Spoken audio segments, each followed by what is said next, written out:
večer. Vítám vás v Centru architektury a městského plánu. Já jsem rozbil kemp. Vítám vás v kempu, vítám vás v Centru architektury městského plánování a vítám vás na další přednášce ze série Rethink Architecture. My se teďka v té sezóně, která teďka probíhá, věnujeme rekonstrukcím budov.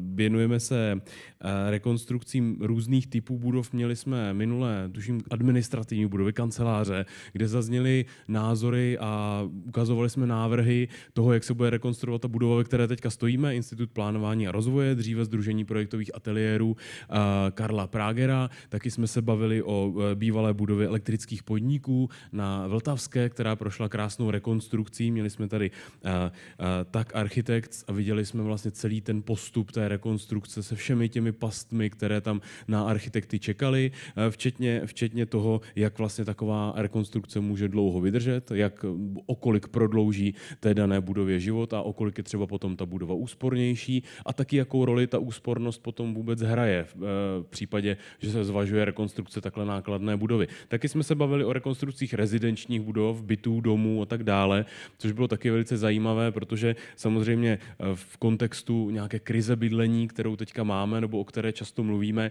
tak rekonstrukce a navracení vlastně nějakých už dříve postavených budov na ten trh je pro nás velice významné. Pro město hlavně z toho důvodu, že třeba vlastní některé prázdné starší domy, které je potřeba rekonstruovat a zároveň zase jsme došli k názoru, že nejlepší, nejudržitelnější, protože udržitelnost v rámci Rethink Architecture té série řešíme taky, tak nejudržitelnější je nestavět nic nového, ale dát život nebo prodloužit život něčemu, co už jednou někdo postavil s těmi danými emisemi, které proto byly potřeba. Nehledě na to, že v minulosti se samozřejmě stavilo s emisemi nižšími než dneska.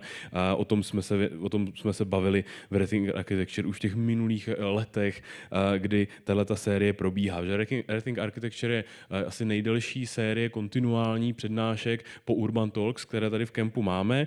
My ty přednášky připravujeme ve společnosti přímo z Rethink Architecture.cz a Českou radou pro šetrné budovy pod záštitou České komory architektů. Takže pokud vás to bude zajímat, na tom webu vy najdete potom přednášky i z těch minulých let, včetně záznamů, e-booků a všechna ta témata, která se udržitelnosti věnují, tak tam najdete hezky popsána a můžete se v tom tématu vlastně zorientovat. Pokud jste tady například dneska poprvé, pokud ano, tak vás tady samozřejmě vítám. Vítám vás i pokud nás sledujete na dálku, pokud nás sledujete na Vimeo a na Facebooku.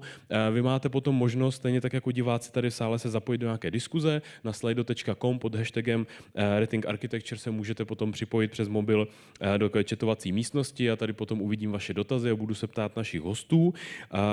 Můžete se tady v sále potom ptát, takže zvednete ruku, dostanete mikrofon, na to bude prostor potom během té diskuze po 4 přednáškách, které nás dneska čekají a úplně první přednáška bude z technických důvodů, personálně technických důvodů předtočená.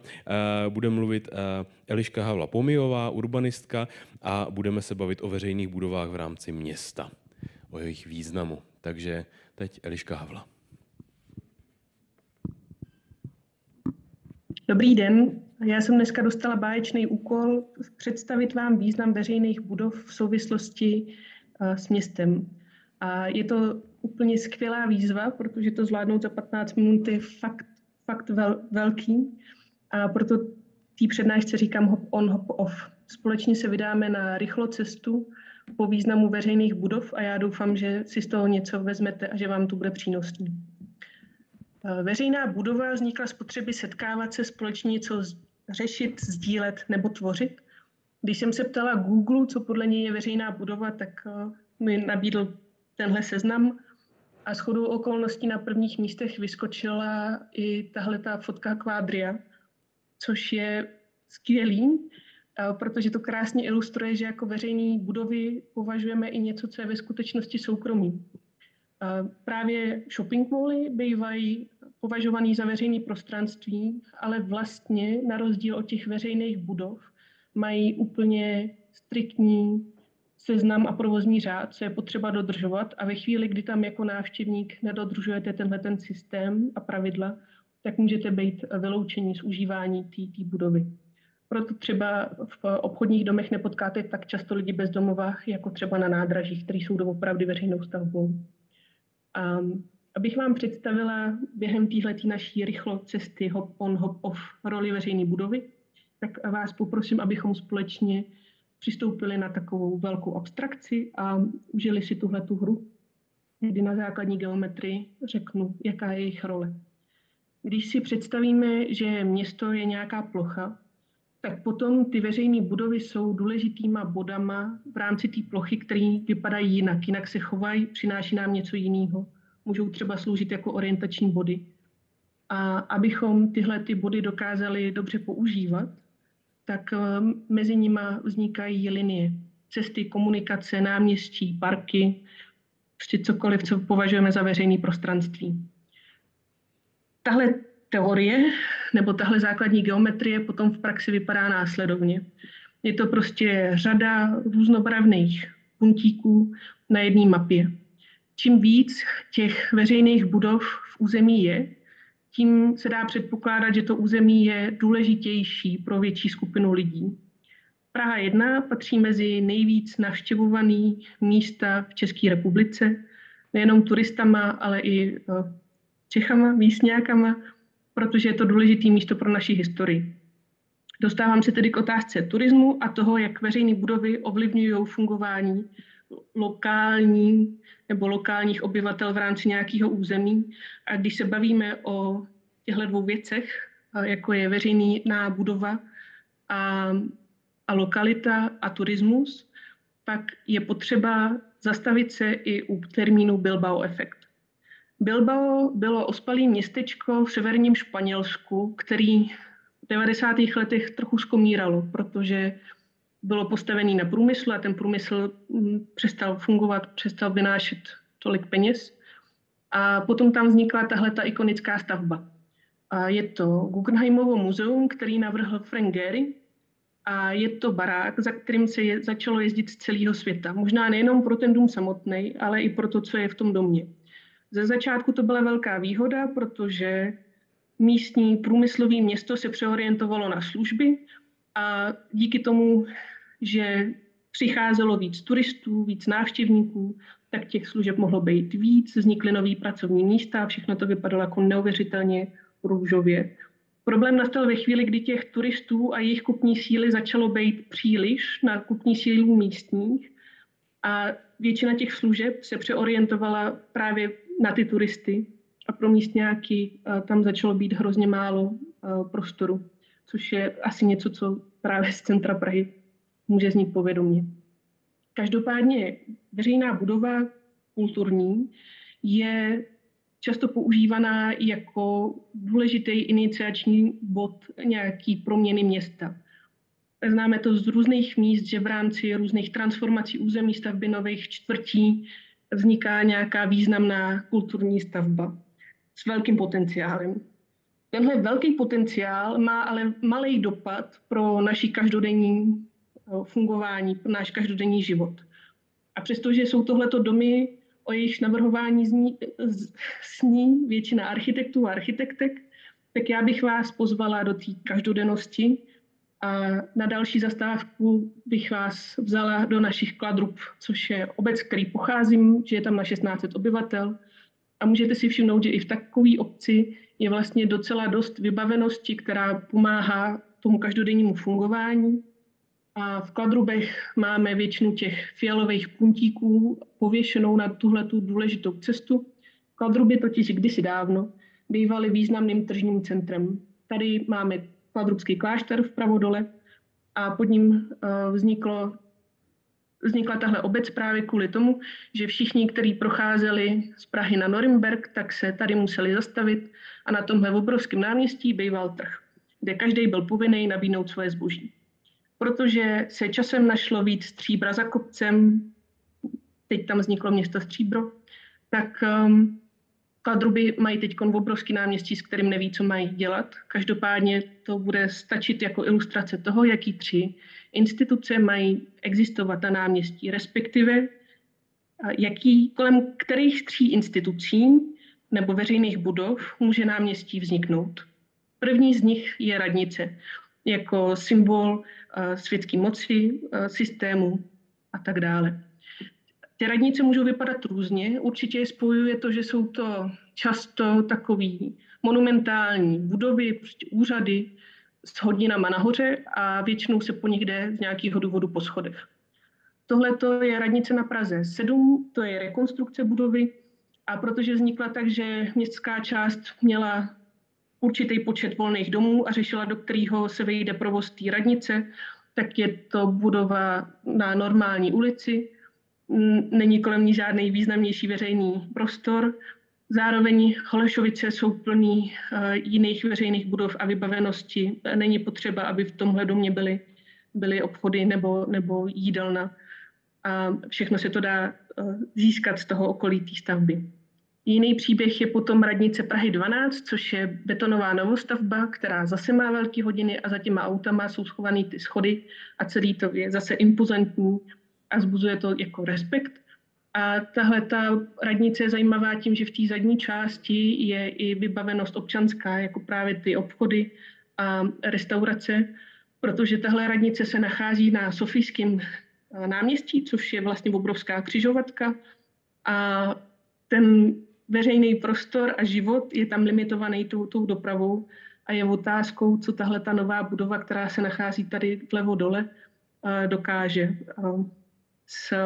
s tím životem každodenním, jestli ho dokáže podpořit a vytvořit tam nějaké místo, kde se lidi budou setkávat. Naopak místo, kde se lidi setkávají, je Ďáblická radnice, což je zase dřevostavba, prefabrikovaná, montovaná. A ta zcela záměrně vytváří jednu z fasád toho, co radní chtějí proměnit na náměstí. A kromě toho samotného úřadu je tam i multifunkční sál a pošta. Všechno, co místní potřebují. Druhou důležitou veřejnou budovou na náměstí je hospoda. A jeden z nejkrásnějších příběhů za mě má hospůdka v Máslovicích, která vždycky byla hospodou, proto leží v centru té obce. Ale po revoluci se z ní stal autosalon a řadu peripetí se podařilo obci o 300 obyvatelích vyhlásit architektonickou soutěž v roce 2014.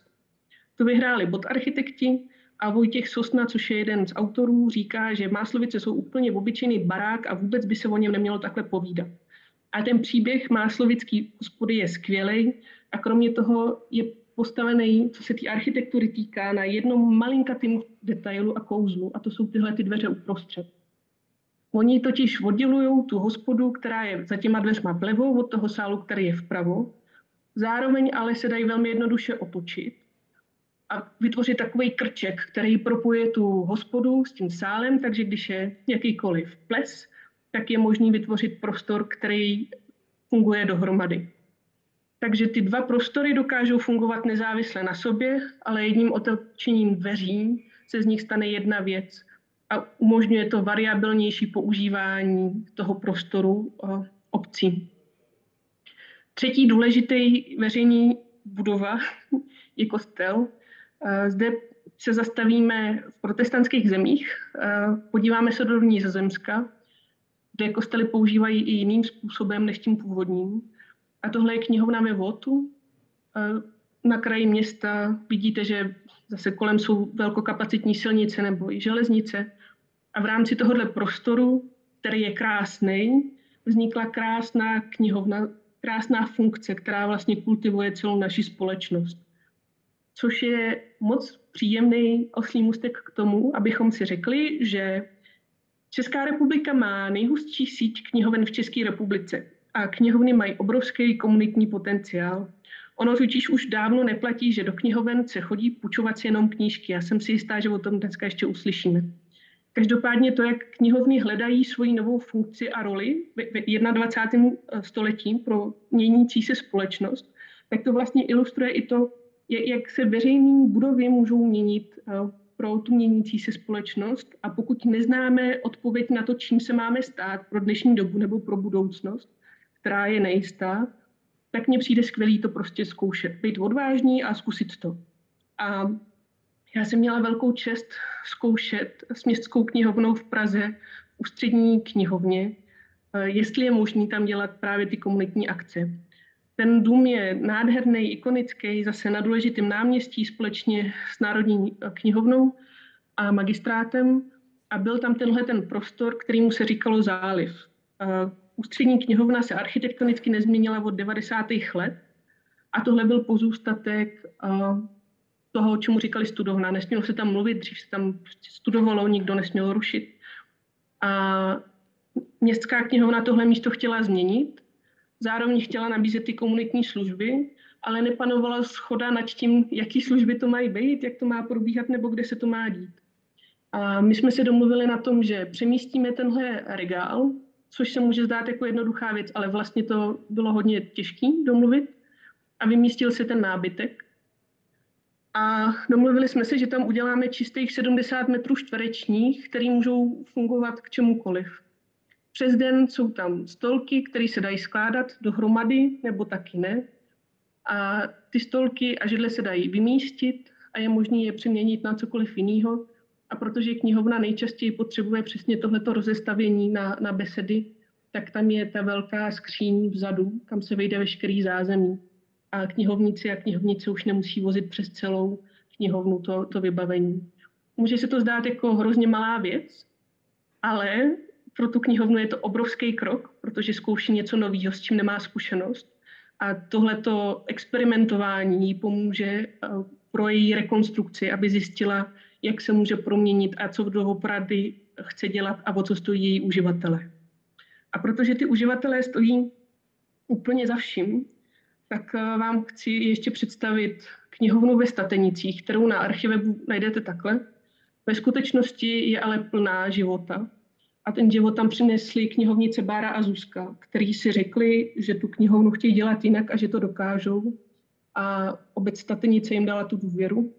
Stali se knihovnou roku, přináší hrozně moc nových pohledů a přesně dělají tu komunitní činnost, která je hrozně důležitá a vzácná. A o té velké knihovně za chvilku uslyšíte, tak jsem vybrala tu malou, která je taky vlastně hrozně důležitá. A ta nás vrací na začátek naší cesty. Veřejné budovy vznikají z potřeby setkávat se, společně něco tvořit, řešit nebo sdílet. A tak závěrem bych vás chtěla vyzvat, abychom se toho nebáli a aktivně vstupovali do toho veřejného prostoru, který je náš, a abychom se ho budovali. Moc děkuju za pozornost. Hezký večer, ať se vám daří.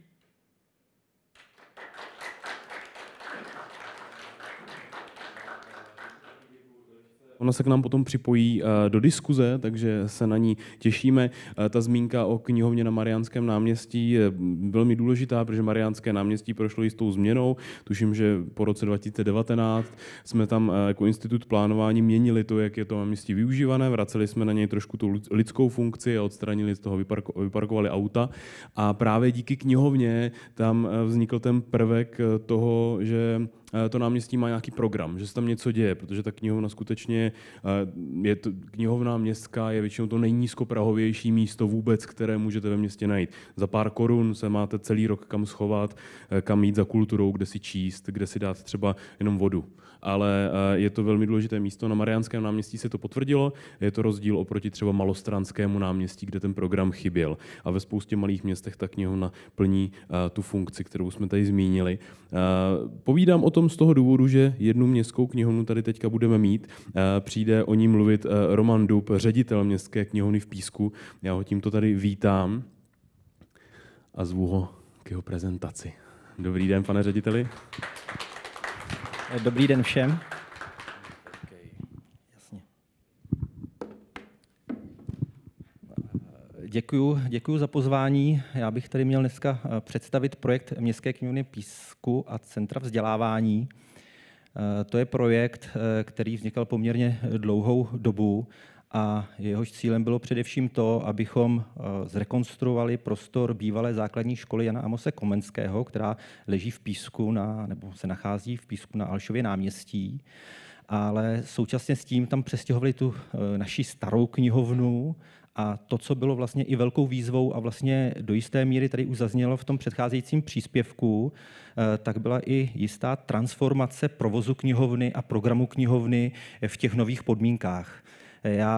Tahleta prezentace, která tady bude, tak já začnu trošku nechronologicky a začnu tím výsledkem, protože si myslím, že to za to stojí.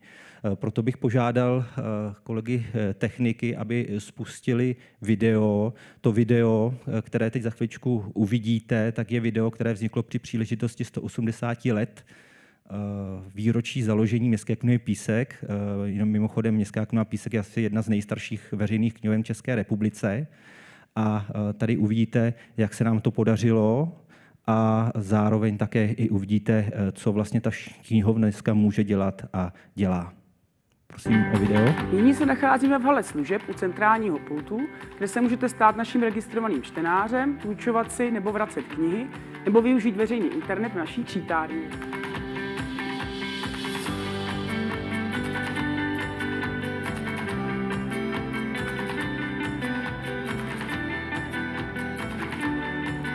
Tohle je přednáškový sál knihovny s kapacitou 110 míst, kde se konají akce pro veřejnost.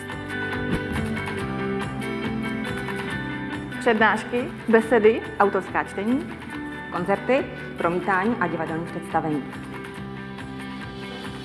Oddělení beletrie je místo s největší výpůjčkou. Během roku si zde čtenáři vypůjčí přes 100 000 knih. Jazyková učebna je jedna z 5 učeben, ve kterých nabízíme vzdělávací kurzy pro veřejnost. Vedle výuky třeba češtiny, angličtiny, italštiny nabízíme i konverzační kluby s rodilými mluvčími, a to třeba ve španělštině nebo francouzštině. Nejkrásnější oddělení knihovny je určeno pro nejmenší čtenáře. Kromě toho, že tu máme spoustu krásných a zajímavých knih, tady máme také pastelkovou stěnu, magnetickou stěnu, křídovou stěnu a taky vzdělávací kout, ve kterém probíhají vzdělávací akce pro školy. V oddělení katalogizace probíhá akvizice neboli nákup knih a jejich zpracování. My jsme z oddělení regionálních služeb. Máme na starosti 60 knihoven po celé okrese, kam rozvážíme knížky. Zrovna teď vyrážíme do Skal. Na oddělení naučné literatury máme téměř 52 000 dokumentů. Nabízíme nejen odbornou literaturu, ale také populárně naučné publikace. Na tomto patře se nachází i oddělení regionální literatury a studovny. Koho baví šití, háčkování, ruční práce nebo tvoření, potěší ho naše kurzy v řemeslné dílně. A kdo naopak rád vaří, může využít naši výcvikovou kuchyňku hned přes chodbu.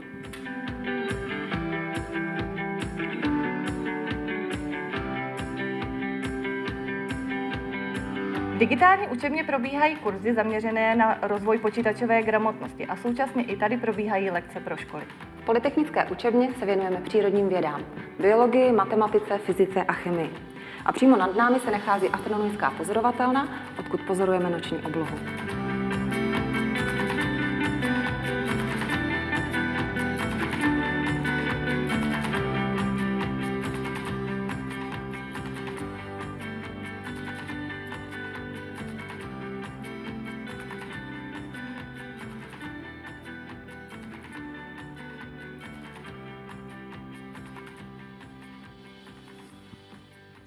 Já doufám, že se vám to video líbilo. Já bych jenom doplnil jednu věc. Mluvil jsem o té transformaci, která samozřejmě trošku souvisí s tou udržitelností projektu.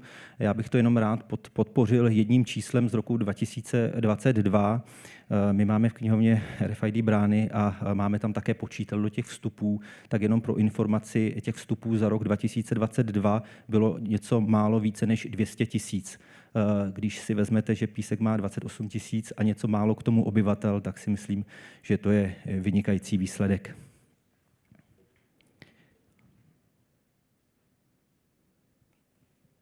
Tak, ještě kousek. Teď já se trošku vrátím do minulosti, zhruba o 10 let nazpět, protože tady to, co vidíte na tomhletom slajdu, je věc, která tady trošku taky před chvilkou zazněla. Je to o tom, že když jsme připravovali projekt knihovny, tak jsme přemýšleli o těch základních předpokladech toho, jak ta knihovna bude fungovat. Samozřejmě v té době jsme také toho příliš nevěděli.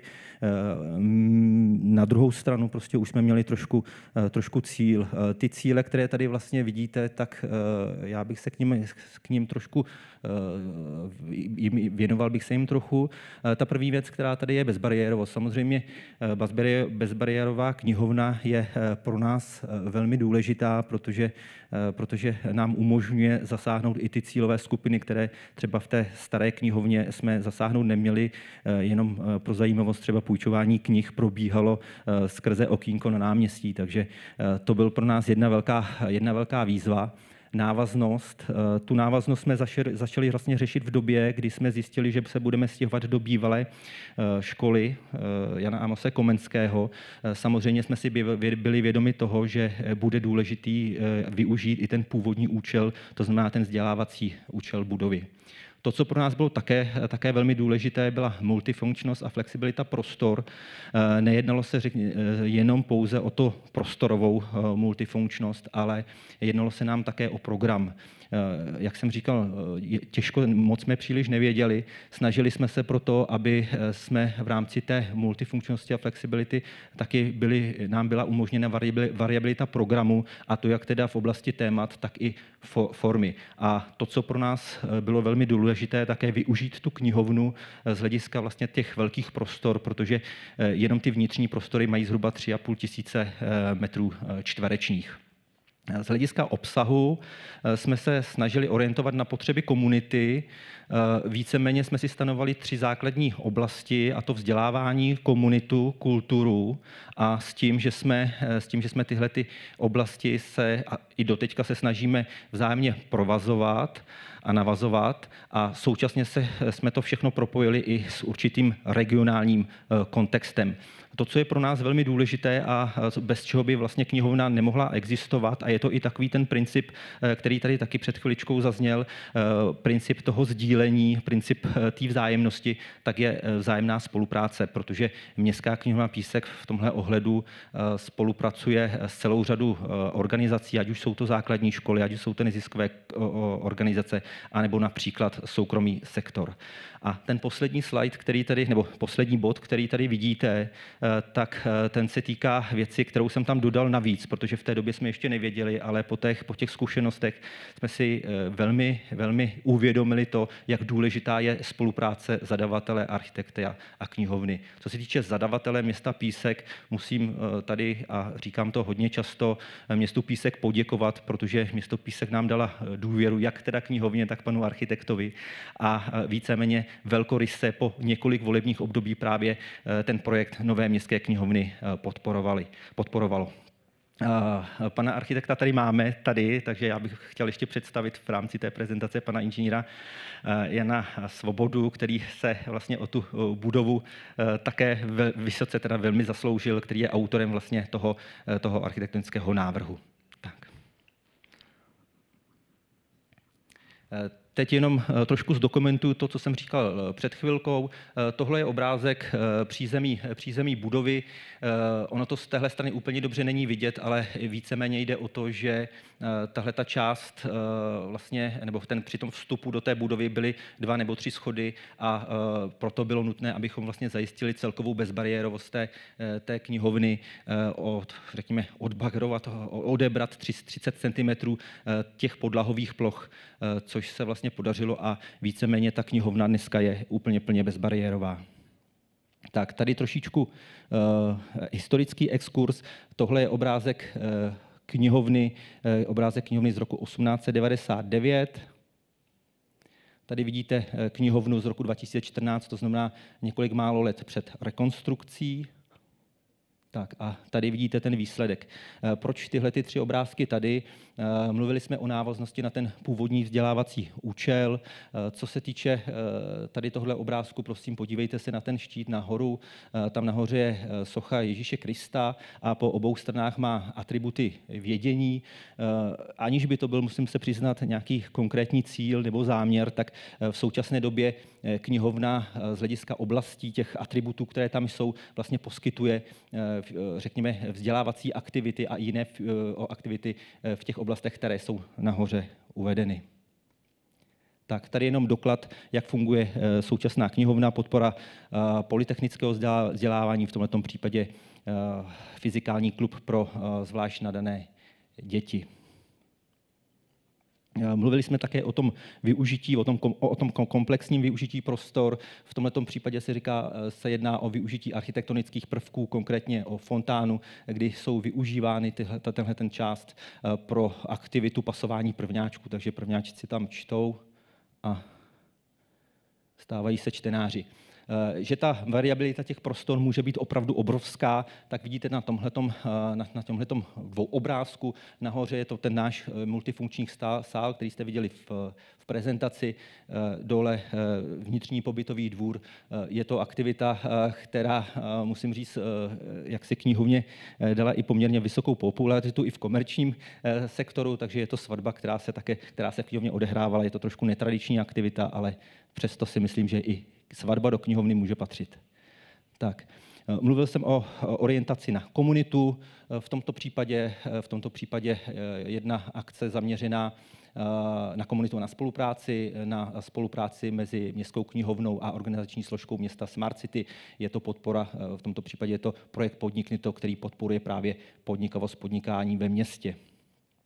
Tak, k tomu propojování těch jednotlivých aktivit, těch oblastí vzdělávacích, komunitních a kulturních. Tohle je obrázek z aktivity, která z projektu Knihovnický svět Hrnci, který právě všechny tyhle tři oblasti propojuje. Víceméně to byl to projekt, který který chtěl integrovat nebo pomáhat na pomoci integraci cizinců v rámci města Písek. Další slide, který tady je v textové podobě a který si dovolím zmínit a považuji ho za poměrně velmi důležitý, je architektonická soutěž. Ta soutěž proběhla v roce 2013 a vidíte tam vlastně všechny ty body, které tam vidíte, tak jsou body, které ocenila nebo vyzdvihla odborná porota. Musím říct, že za knihovnu a myslím, že i za město Písek to konání té architektonické soutěže přineslo, myslím, většinu nebo víceméně jenom ty úplně nejvíc pozitivní výsledky. Pro knihovnu to byla jedna velká inspirace řešením pana architekta z hlediska dalšího rozvoje, ale samozřejmě proběhly tam i určité nebo i možnosti nějakých, řekněme, ekonomických úspor. Tohle je jenom obrázek z toho vítězného soutěžného návrhu. Ještě jsem neřekl, ten soutěžní návrh vyhrálo studio ABS, architekt pan Jan Svoboda. Musím říct, že v rámci té poroty, které jsem byl přítomen, mi bylo řečeno těmi řekněme, porotci, že takhle, řekněme, velkou shodu a takhle jasnou shodu na vítězi už dlouho prostě nezažili. Teď k poslední věci, už máme málo času, ale myslím, že trošku to stihnu. Principy řešení realizace. Víceméně tady šlo o to, že jsme se snažili, nebo respektive pan architekt především, odstranit novodobí přístavby a vestavby té historické budovy, doplnění původního objektu o samostatnou přístavbu, obnovu dochovaných původních řemeslných prvků a samozřejmě jednalo se i o interiérové řešení. Tak, tady vidíte obrázek zase někdy kolem roku 2015. To, co je na té pravé straně, tak to je respektive školní jídelna. Ano, tohle to je školní jídelna, tady to je plynoměrná stanice. A jak to dopadlo po odstranění a po rekonstrukci, vidíte tady. Mluvili jsme o tom, že byla doplněna vlastně ta původní historická budova vlastně o tu část, která vlastně celý ten dvůr uzavírala. Výsledek vidíte zde. Víceméně, došlo k tomu, že ta přístavba spočívala především v tom betonovém monolitu, kde jsou sklady knih, nebo kde jsou umístěny sklady knih a tady v proskleném požárním schodišti. Stejně tak přistavena byla část kavárny. Tady vidíme jeden z historických, nebo respektive z těch prvků těch původních řemeslných dovedností, tříramenné schodiště. Tohle je fotka, která je právě z rekonstrukce. A tady vidíme výsledek, kdy vlastně ta zástavba nebo respektive kdy ten původní prvek byl očištěn a vidíte nádherný tříramenný schodiště, kam byl vložen nebo městnán výtah. Tak původní zase dlažba, motiv černé a bílé, využit na chodbě v 3. nadzemním podlaží, na dlažbě, rekonstruované vstupní vrata. No a poslední věc, které vlastně tady bych se chtěl ještě věnovat, jsou designové prvky, které jsou v rámci té knihovny použity. Tohleto reliefní světlo, prvek, který znamená obrysově katastrální mapu města Písku. Jsou tam také uvedeny jména nejslavnějších spisovatelů jak českých, tak zahraničních. Mluvili jsme o té bezbariérovosti a o tom, řekněme, odstranění těch 30 cm té podlahy, takže to umožnilo i vložit právě do tohletoho prostoru centrálního pultu galerii. Foyer jsme viděli. Tady bych asi zmínil jednu věc. V rámci té rekonstrukce se využívaly vlastně i ty některé stavební materiály, které se odstranily. To znamená, pokud se podíváte na toto dřevěné obložení, tak to je obložení, které je z těch odstraněných trámů z krovu budovy. Nevím, jestli jste zaznamenali, ale ta původní budova školy měla i takovou věžičku, kde byla dřív umístěna meteorologická pozorovatelna. My jsme ten původní účel, nebo respektive ten původní účel byl zachován. V současné době tady v téhleté části je umístěn astronomický klub, protože knihovna se věnuje právě z hlediska toho polytechnického vzdělávání oblasti fyziky, astronomie a také biologie. Tak, jenom pro ukázku, takhle vypadaly ty původní třídy té školy a tohle je obrázek, jak se vlastně ta budova, ten prostor změnil. Tady prosím se podívejte na tu výmalbu. Ta výmalba to byla jedna z velkých změn toho projektu, protože takhle tam původně nebyla navržená, ale v průběhu rekonstrukce se tahle výmalba odhalila a víceméně zase i velmi pozitivním přístupem města Písek, který na to deponoval další finanční prostředky, došlo k její rekonstrukci. Tady musím říct, že v tomhletom prostoru asi vidíte, řekně, aspoň teda podle mého názoru, nemusíte se mnou souhlasit, ale to nádherné propojení toho moderního designu s tím historickým prvkem. Tak a to je za mě všechno a děkuji za pozornost.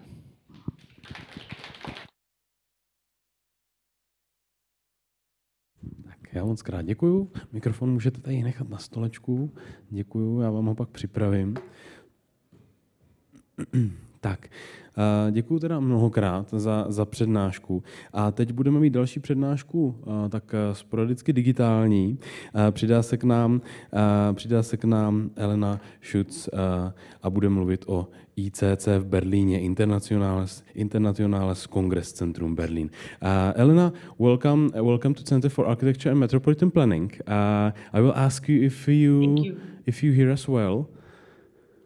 Yes, I can hear you very well. Yeah, great. We can see you, we can hear you. So it's my honor to give you a floor and I will ask you for a presentation. Thank you very much. Yeah, thank you so much for having me. And I would like to introduce you to our initiative, the ICC, the International Center for Contemporary Culture Berlin. And here on the right side of the page, I noted down the website of ICCC Berlin that of course you can check out later if you like. And also my firm's website, Something Fantastic, and our partner's website who is doing the project together with us, Büro N from Berlin. So let's jump right into it. The starting point of our project is the ICC Berlin, the International Congress Center, a building that was finished in 1979 in Berlin as a center for big congresses. It's a very fascinating building, actually, and it's a very big and also very complex building. The heart of the building was and still are the big different lecture halls that it inhabits. So, for example, there are two main halls in the building. One of them can host 2,000 people and the other one can host 5,000 spectators.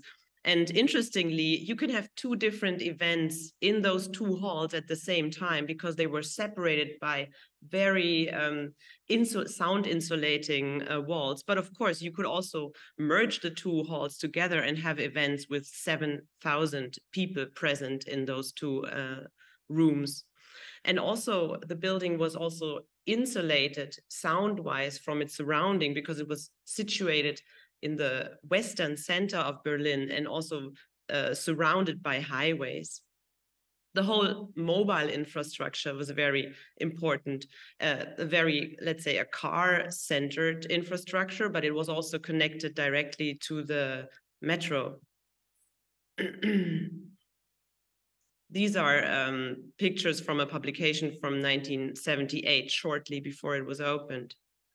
So it was really one of the big projects of West Berlin, some plans, and you can also see the complexity of the building in the section here.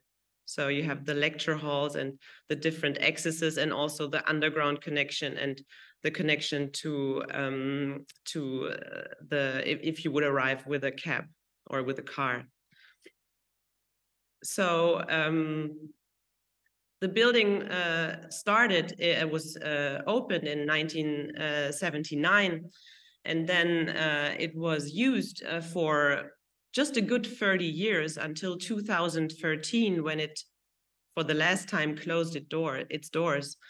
And it was deemed not necessary to have such a big Congress center. It was also deemed too expensive to run. The maintenance costs were too high, which of course it's to some degree surprising because the maintenance costs, they hadn't risen or anything. It was just the perspective of that time, and I guess also kind of the priorities that led to the center being closed.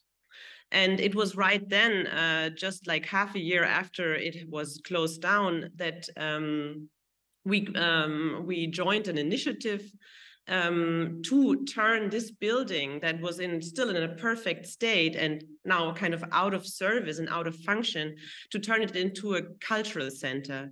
And we were like mobilizing people from all kinds of cultural and artistic fields, institutions, schools, universities, galleries, museums, artists, all kinds of actors of the very wider field of culture to join an initiative and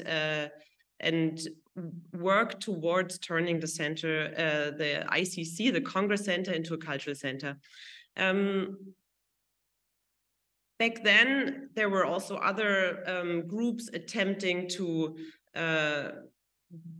work with other proposals, like, for example, turning it into a shopping mall or other like more commercial activities, also demolishing parts of it. And it was eventually, nothing happened back then. Like it was just kind of put aside, this project. And then interestingly, another almost 10 years, not so much happened with the building. It was actually listed in the meantime, which is already a bit of a success for us, because the idea of demolishing it is, let's say, off the table now. And then another 10 years later, just 2 years ago, another interesting event happened, and the building that had pretty much slept for almost 10 years and was out of use was used temporarily again for an arts and culture festival that took place in the building and that really revived the building. And a lot of people at this occasion stepped foot for the first time into the building and were really fascinated and astonished what kind of gem had slept right in Berlin for 10 years. So here you can see a picture of, for example, how art pieces were installed directly into the different spaces, the very diverse spaces of the Congress Center. And that's actually also the moment when we kind of gathered again and developed further our concept, because it really felt like there's now kind of a new energy in the discussion on what is really happening with the building. And our concept has actually evolved during these times, and it has become clearer and clearer to us that this project has really to be thought in a different way, and we really want to keep as much as possible and really want to keep the physical impacts of turning this building into a cultural center as low as possible. And I'm going to make a little detour to maybe illustrate a bit what I mean by that.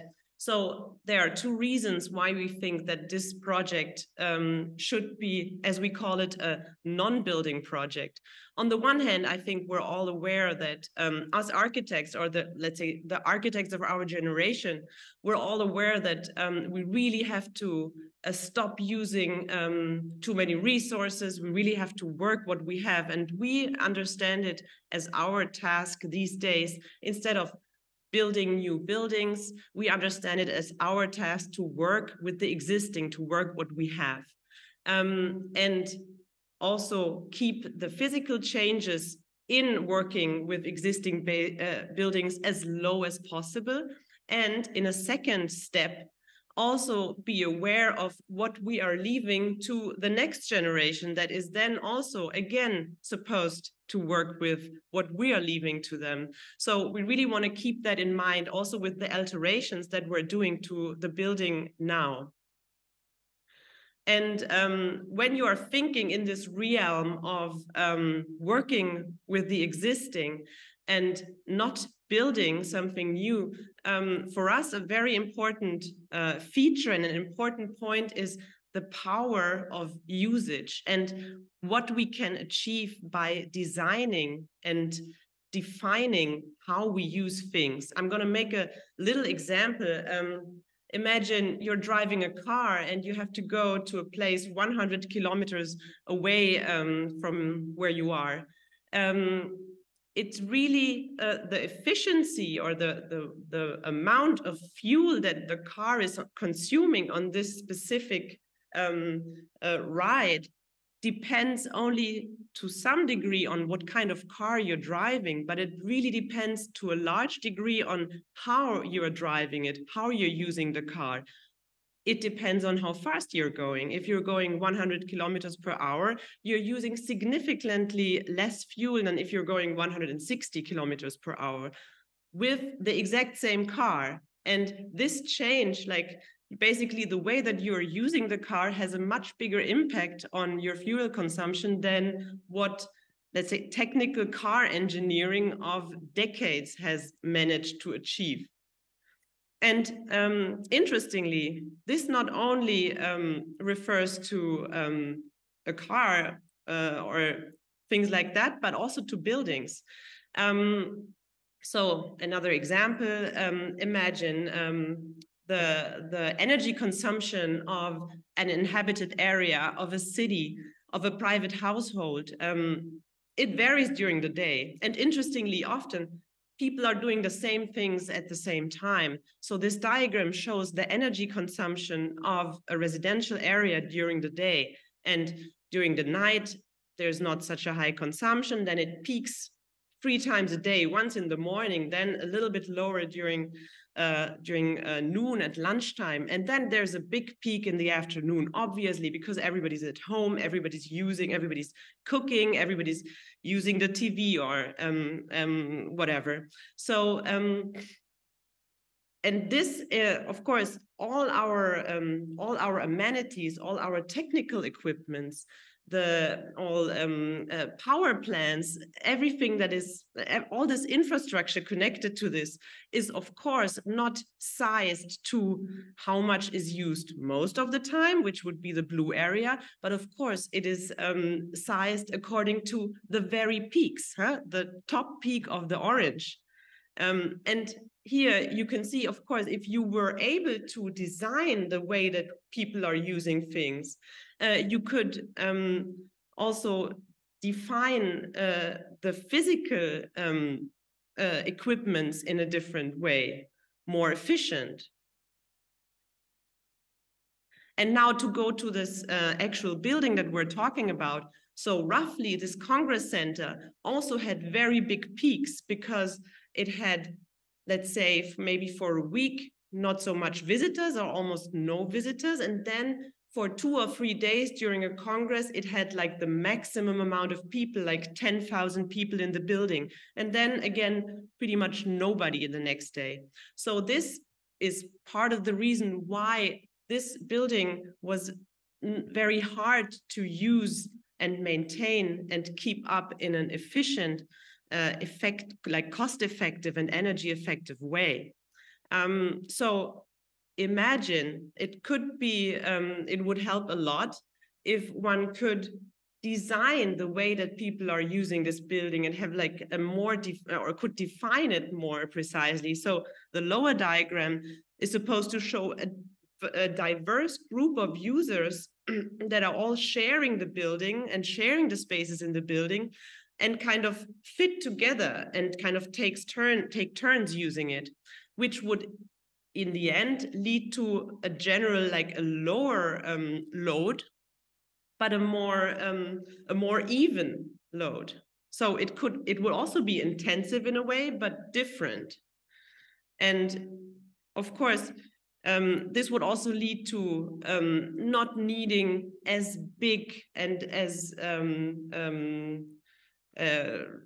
space-consuming technical installments in the building. So, just an example: in the original building, the technical ventilation of the 2 main lecture rooms that would house 7,000 people at once, they were designed and scaled in a way like imagining 7,000 people all smoking. Because, of course, back then it was normal or like regular thing to smoke. So it's kind of hard to imagine nowadays where, of course, it's very easy to, or like it's more likely that you're not smoking in a lecture hall like that. So imagine first, just this simple rule, there's no smoking.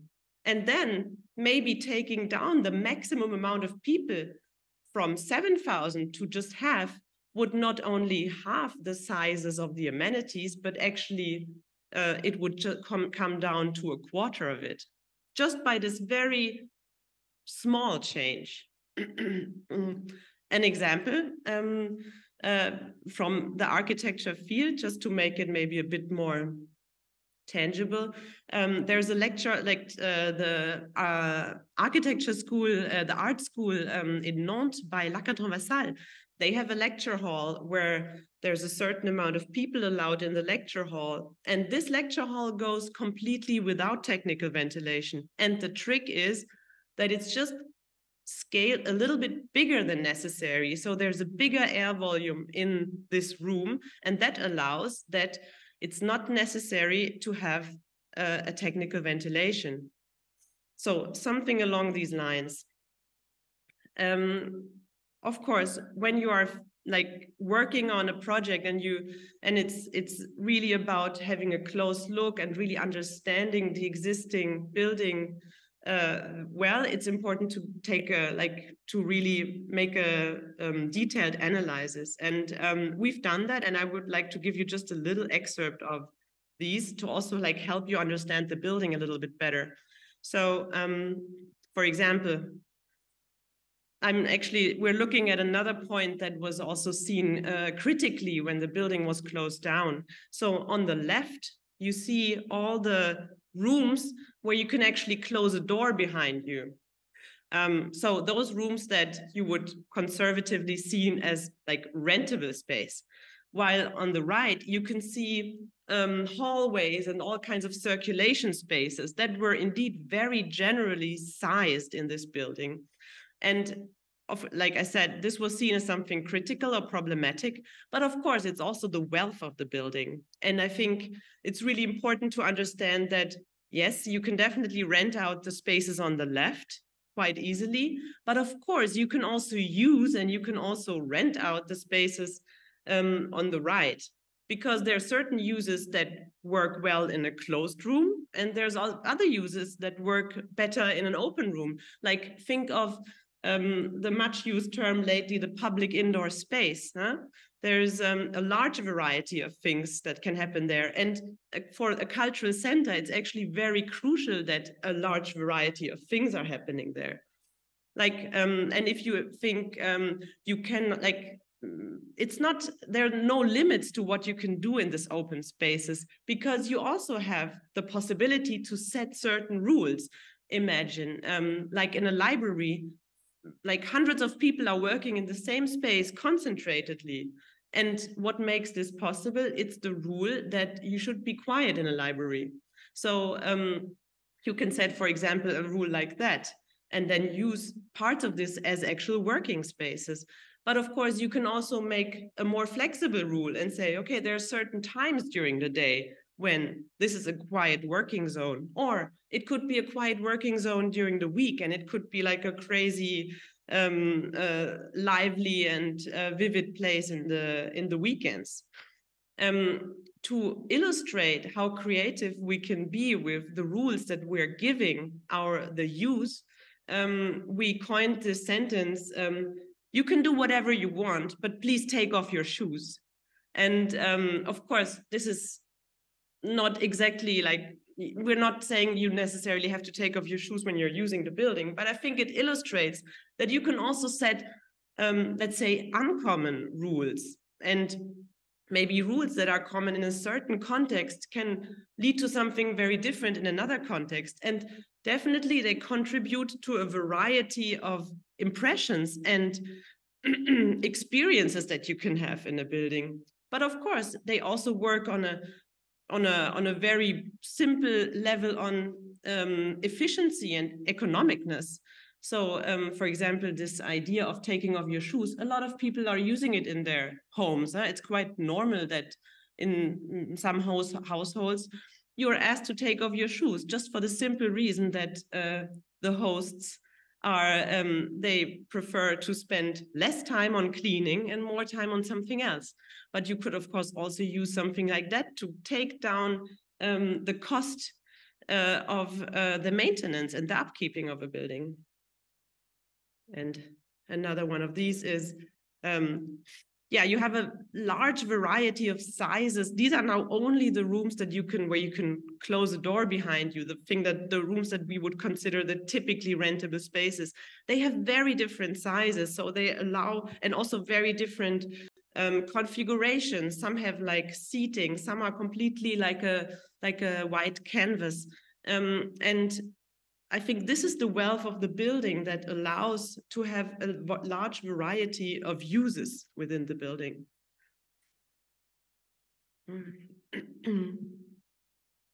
Here on this diagram, you can see another distribution of spaces. On the left, you can see those rooms that have no access to sunlight. And on the right, you can see rooms that have sunlight. And of course, there are those functions that profit from sunlight, but there are, of course, also those functions that do not need sunlight. And it's really the core of our concept and of our approach to find these functions and these users and bring them together so they use the building together. So eventually, and also from an economic standpoint, what we need to make this project work is, on the one hand, long-term renters, institutions, schools, museums, firms, galleries that pay or that are able to pay a regular rent. What we also need is temporary users, like a film production or an event or a concert, that uses spaces on a very short term and that are able and used to paying a high rent for this short time. And then the third group, and it's equally important, this group, is that group that is usually paying less rents, that is more flexible in what space they can use at what time of the day, that are maybe happy if they can use a room in a time when it's not needed for other things at a low rate. It's these kinds of uses and these kinds of users that we also find within the city in spaces, in kind of alternative spaces, or sometimes also towards the edges of the city. But these users, they all have an important function in the way that the whole works together. And just to illustrate, imagine these kind of very flexible users. It could be like a rock band that is using a small space, maybe even underground in one of the many underground floors of the building at night between 12 midnight and 2 a.m. And they enjoy having a low rent. And maybe it's these users who would, if the rent is another 20% lower, even say, okay, we take off our shoes because then we're saving the cleaning fee. So just an example of how diverse the spaces, sorry, how diverse the spaces in this building are.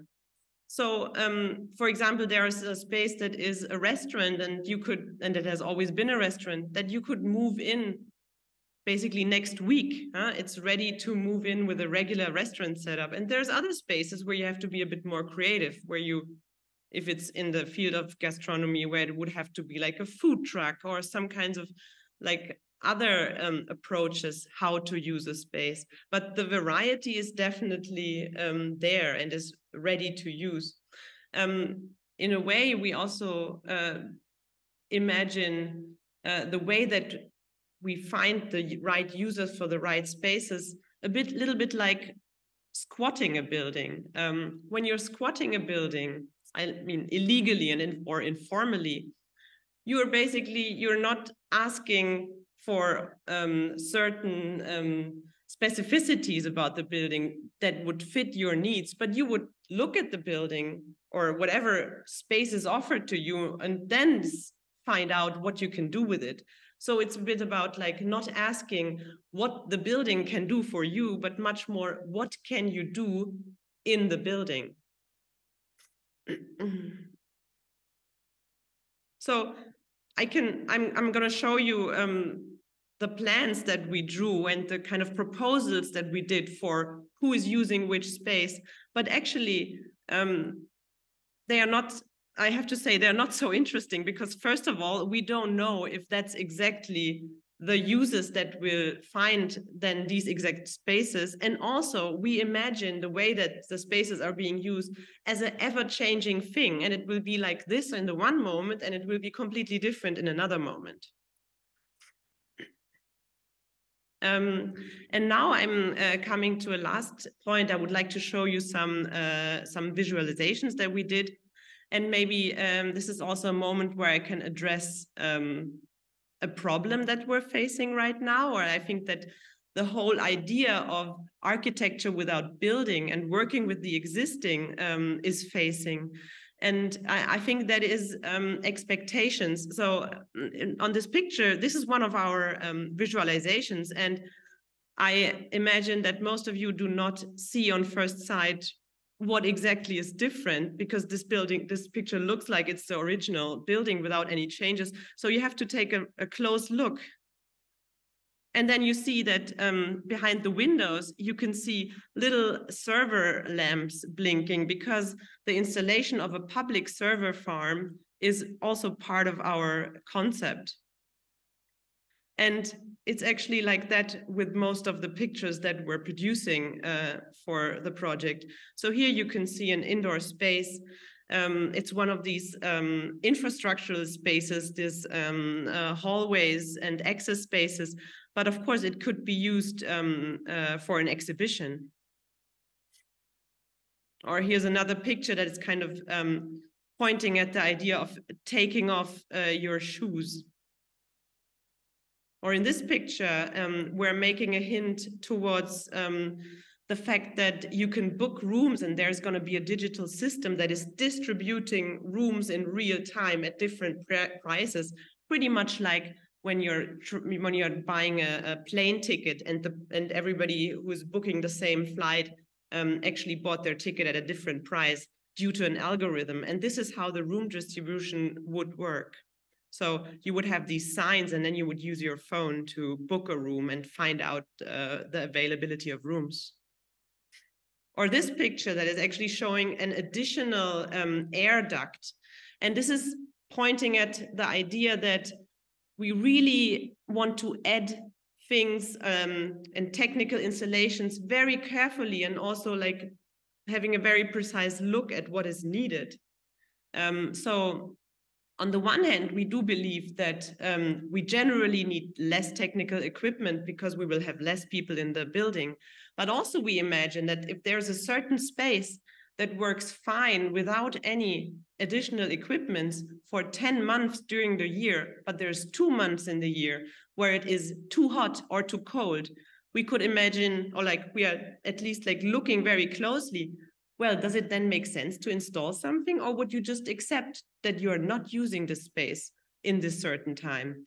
But what this picture is showing is an additional technical amenity, because we also believe we also want the system to be robust for future changes. So it might be easier in the future to change again if we're not like completely immersing our technology into the building, but if it's very, let's say, added.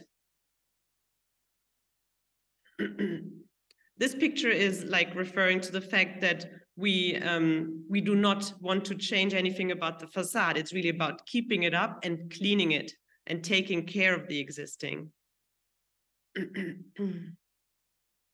Yeah, or another example of how you could use one of the big halls.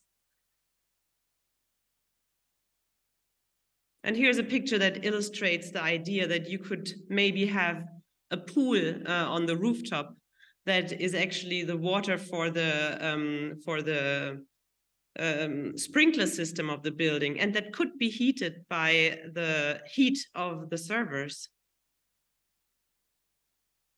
Yeah, and then a last picture that shows the front facade of the building. Again, the front facade is exactly as it has always been, and we would just add a few screens that are representing what's happening inside. Thank you.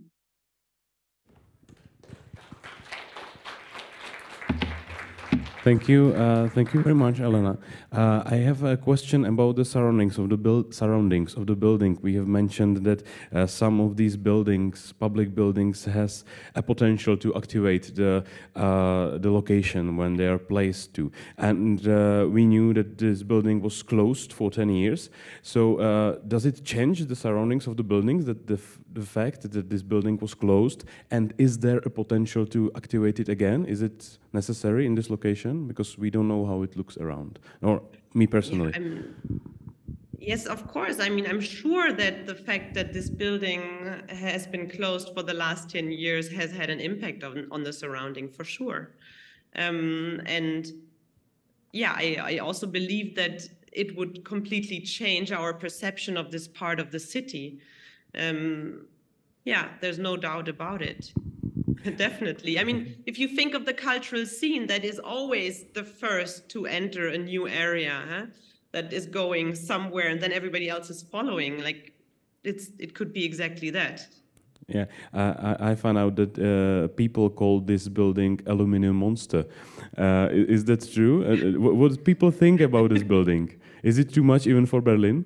I haven't never heard Aluminum Monster, actually. I've heard like there's a lot of like names with like machine in it.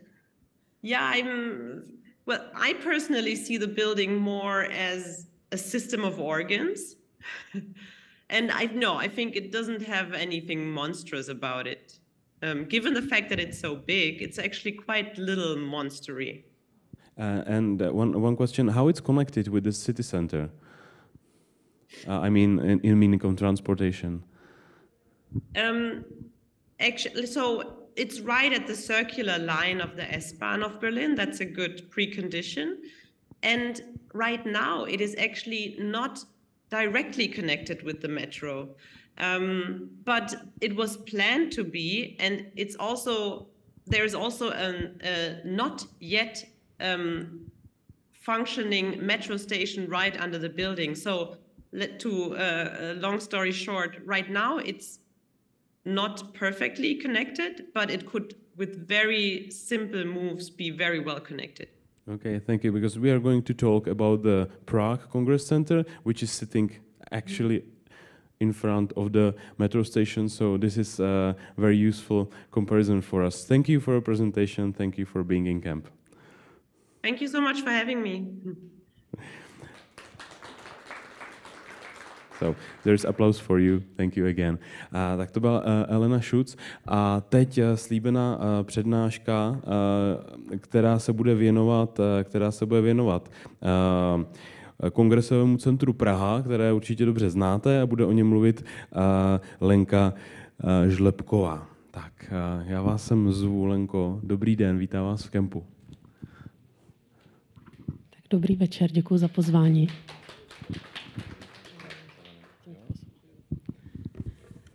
Tak já myslím, že velmi navážu na ty přednášky, které tady byly přede mnou a zejména na Elenu, protože v zásadě ta historie je velmi podobná. Já jsem byla požádána, abych prezentovala vlastně příběh Kongresového centra a hlavně té transformace v posledních letech, o kterou se snažíme. Tak jenom na začátek jsme ta veřejná budova, kterou asi všichni znáte, všichni ji míte, když jedete přes ten Nuselský most, ať už tam či zpátky. A byla vlastně postavená ve velmi podobné době jako ICC Berlín. Stavila se 5 let od roku 1976 a byla otevřená 2. dubna 1981.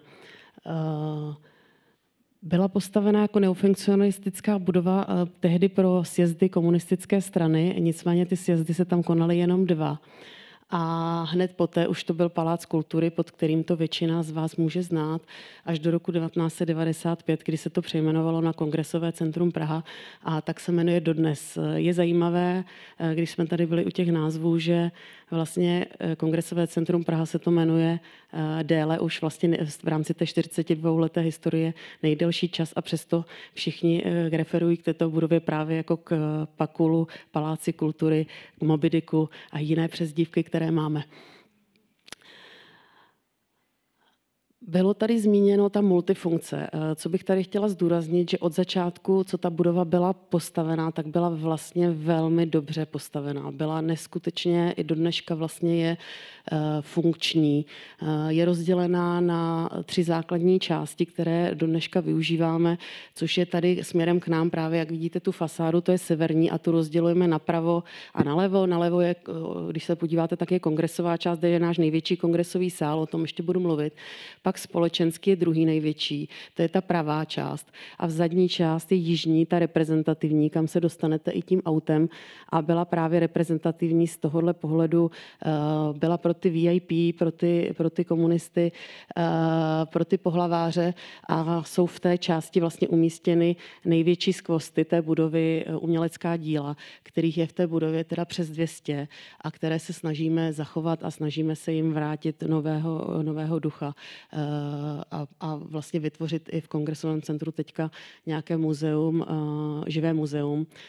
Zavedli jsme nové prohlídky pro veřejnost, komentované, můžete využít, dělá to Prague City Tourism ve spolupráci s Prague City Tourismem a taky ve spolupráci s Vyšehradem, protože společným cílem vlastně i s Vyšehradem je vytvořit zpátky z celé té lokality místo právě potkávání se, sdílení, aby jsme vrátili společenskou a kulturní funkci. Když k tomu přidám ještě tu budovu vpravo, protože vlastně ta budova byla opravdu funkční od začátku, konalo se tam neskutečné množství, ať už významných kulturních akcí, ale i třeba polistopadové vyjednávání o tehdejší první československé vládě, tak potom v rámci roku 2000 jsme hostili Mezinárodní měnový fond, který právě jehož součástí nebo byl další rozvoj kongresového centra právě o budovu Business Centra vpravo, Business Centra Vyšehrad a hotelu Holiday Inn, který tenkrát byl otevřený právě v roce 2001 jako první designový hotel v Praze. Tak, ještě k té multifunkci, co bych řekla tady z toho pohledu, co je důležité, je, že ta budova má dokolo, jak jsem mluvila o těch 3 částech, tak má i dokola 11 vstupů, což je velmi funkční z pohledu té multifunkce, toho, že tam opravdu jsme schopni konat třeba 3, 4 i více menších či větších akcí. Každá z nich může mít svůj vstup a vlastně můžeme i vevnitř oddělit vlastně samostatnými dveřmi a ty jednotlivé akce se vůbec vlastně neruší a žijí si tam svým samostatným trošku životem.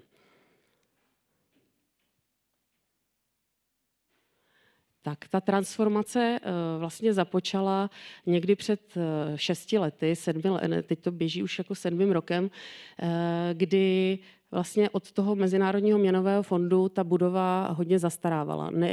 Nebyly prostředky na vlastně reinvestici do obnovy té budovy, což se v roce 2015 změnilo, kdy došlo k oddlužení kongresového centra. Tenkrát vstoupilo ministerstvo financí do vlastnictví a získalo tím majoritní podíl a tím jsme získali vlastně prostředky na to, abychom mohli tu budovu transformovat. Město tenkrát vložilo 800 milionů korun na účty kongresového centra, abychom mohli vlastně tu budovu obnovit, vlastně zrekonstruovat a zároveň případně přistavit novou výstavní halu, o které budu taky za chvíli mluvit. Ta první etapa vlastně probíhá dodnes od toho roku 2016, kdy se postupně snažíme ty jednotlivé části té budovy rekonstruovat. Snažíme se rekonstruovat šetrně, úsporně a zároveň s nějakou pokorou vůči tomu, jakým způsobem byla ta budova postavena. Protože z pohledu, myslím si, že architektury má a umělecké taky svoji hodnotu a je potřeba ji zachovat a nějak na ní hezky navázat. Co bylo ale pro nás důležité, ona to zmiňovala, to se stalo tomu Berlínu, že oni v roce 2013 nebo 2014 zavřeli, protože byli nehospodární, tak tady v kongresovém centru jsme tím započali, protože ta budova v tehdejší době byla taky extrémně nehospodárná. Vlastně všechny sály nebo všechny prostory, které byly velkolepé, tak se vytápěly nebo klimatizovaly najednou, měly jenom pár zón, které se daly nějakým způsobem oddělit, což se právě v roce 2016 změnilo a já o tom budu ještě za chvíli hovořit.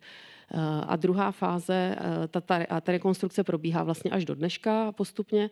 No a ta druhá fáze je potom ta rozvojová, kdy se snažíme o transformaci toho veřejného prostoru kolem kongresového centra a případně výstavbu i nové výstavní haly, o které budu taky za chviličku ještě mluvit.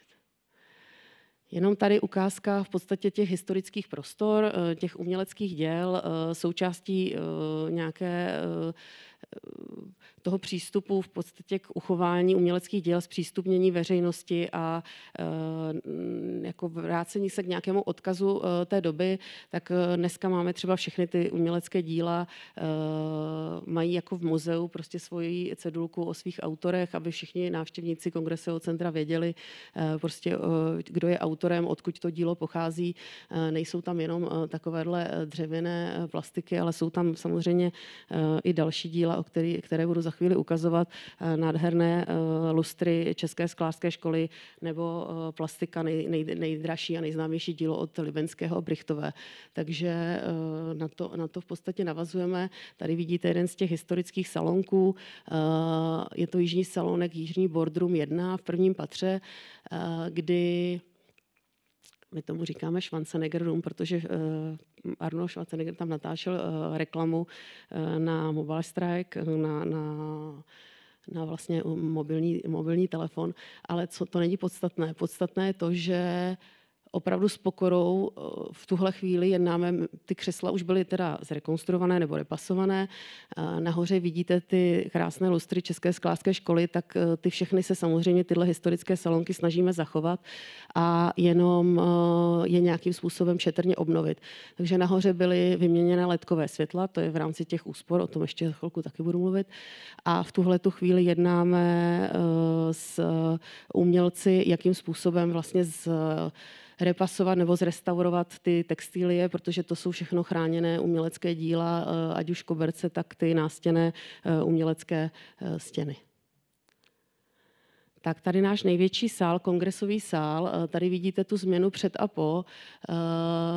Vlastně před tím rokem 2017, kdy ta rekonstrukce proběhla, tak tam bylo linoleum, ty křesla už byly vlastně za tu dobu použité, velmi špinavé a podobně, takže my jsme zase, ty křesla jsou ale na druhou stranu nesmírně unikátní, protože už tehdy vlastně se použily nejlepší vlastně technologie z ČVUT v naší budově, takže třeba ty křesla mají svoji individuální klimatizaci, mají stoleček, jsou nesmírně pohodlná, takže my jsme chtěli navázat vlastně na tu pohodlnost, na tu kvalitu toho pohodlí, té velikosti. Nechtěli jsme to vyměnit, přestože bychom dokázali vlastně ten sál má skoro 3000 kapacitu a kdybychom to vyměnili za novější, menší sedadla, jakou jsou třeba tady, tak bychom mohli zvednout až o 1,5krát kapacitu, ale my jsme nechtěli. My jsme opravdu chtěli zachovat ty křesla tak, jak jsou.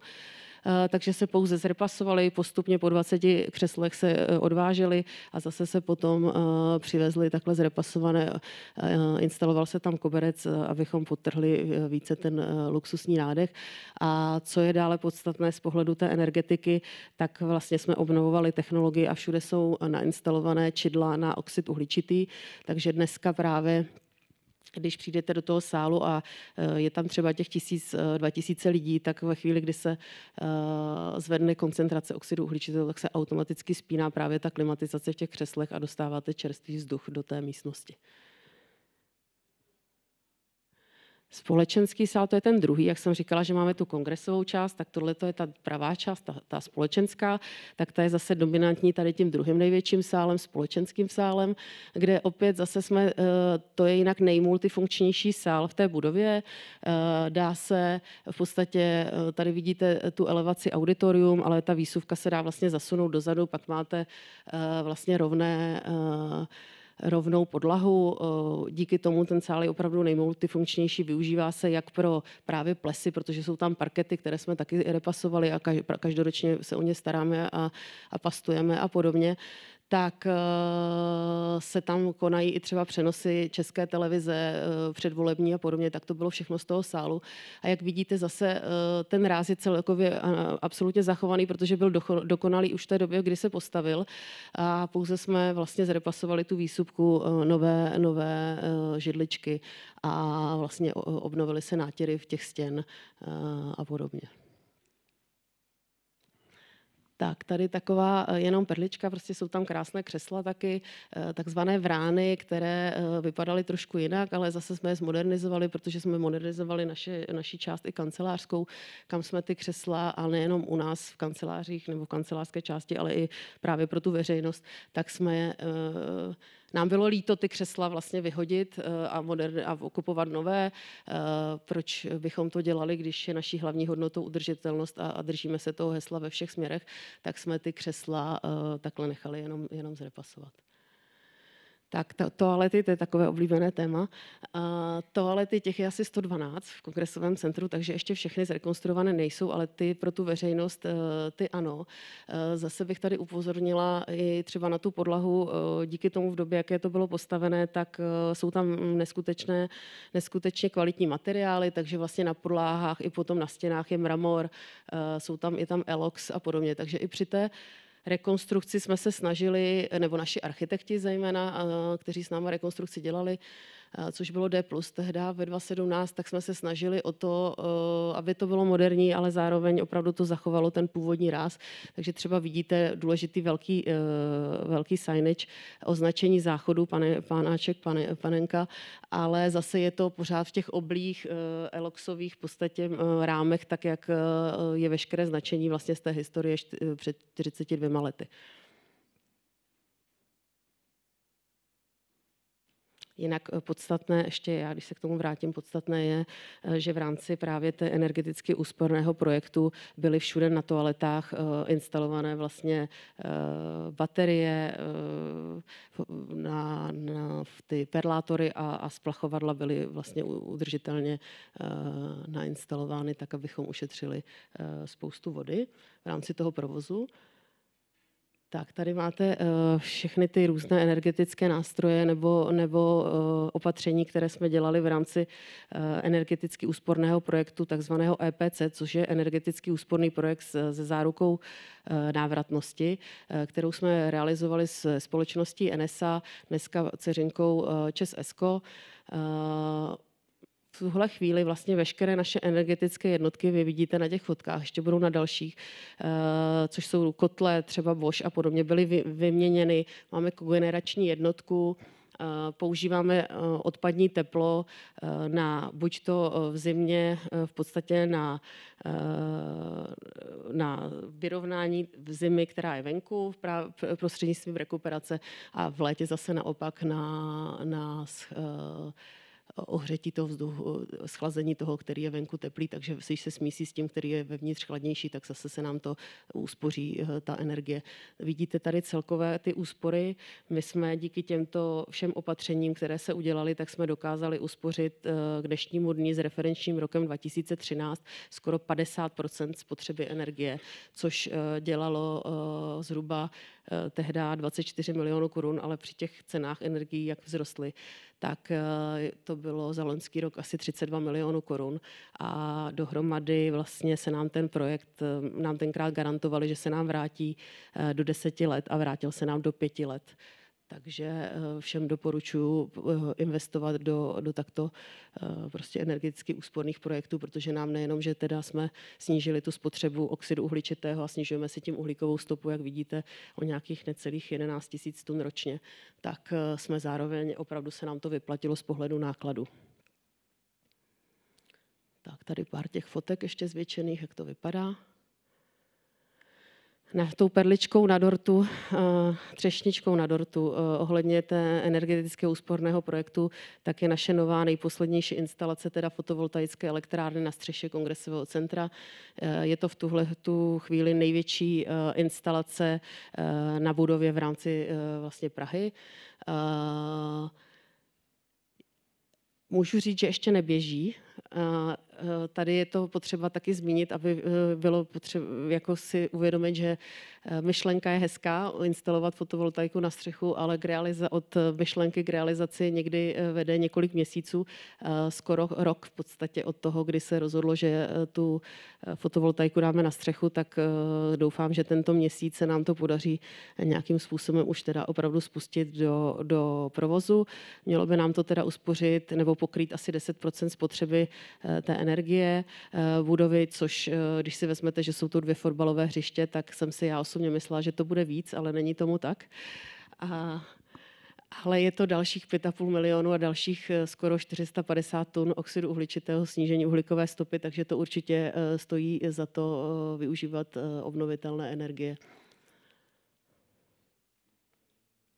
Tak zase fotky. S panem ministrem nebo s panem premiérem jsme to v listopadu oficiálně v podstatě zahajovali, ale do dneška nám to ještě neběží, to je jenom taková perlička. Jinak my v té udržitelnosti opravdu se jí zabýváme dlouhodobě, snažíme se o to, abychom nabízeli i zelené akce, takže to není jenom fotovoltaika, ale v rámci zase spolupráce s pro předsednictví v loňském roce, kdy jsme hostili asi 65 akcí předsednictví Evropské unie, tak jsme instalovali i elektronabíječky. Máme jich 7, 1 rychlonabíječku a 6 těch malejších nabíječek.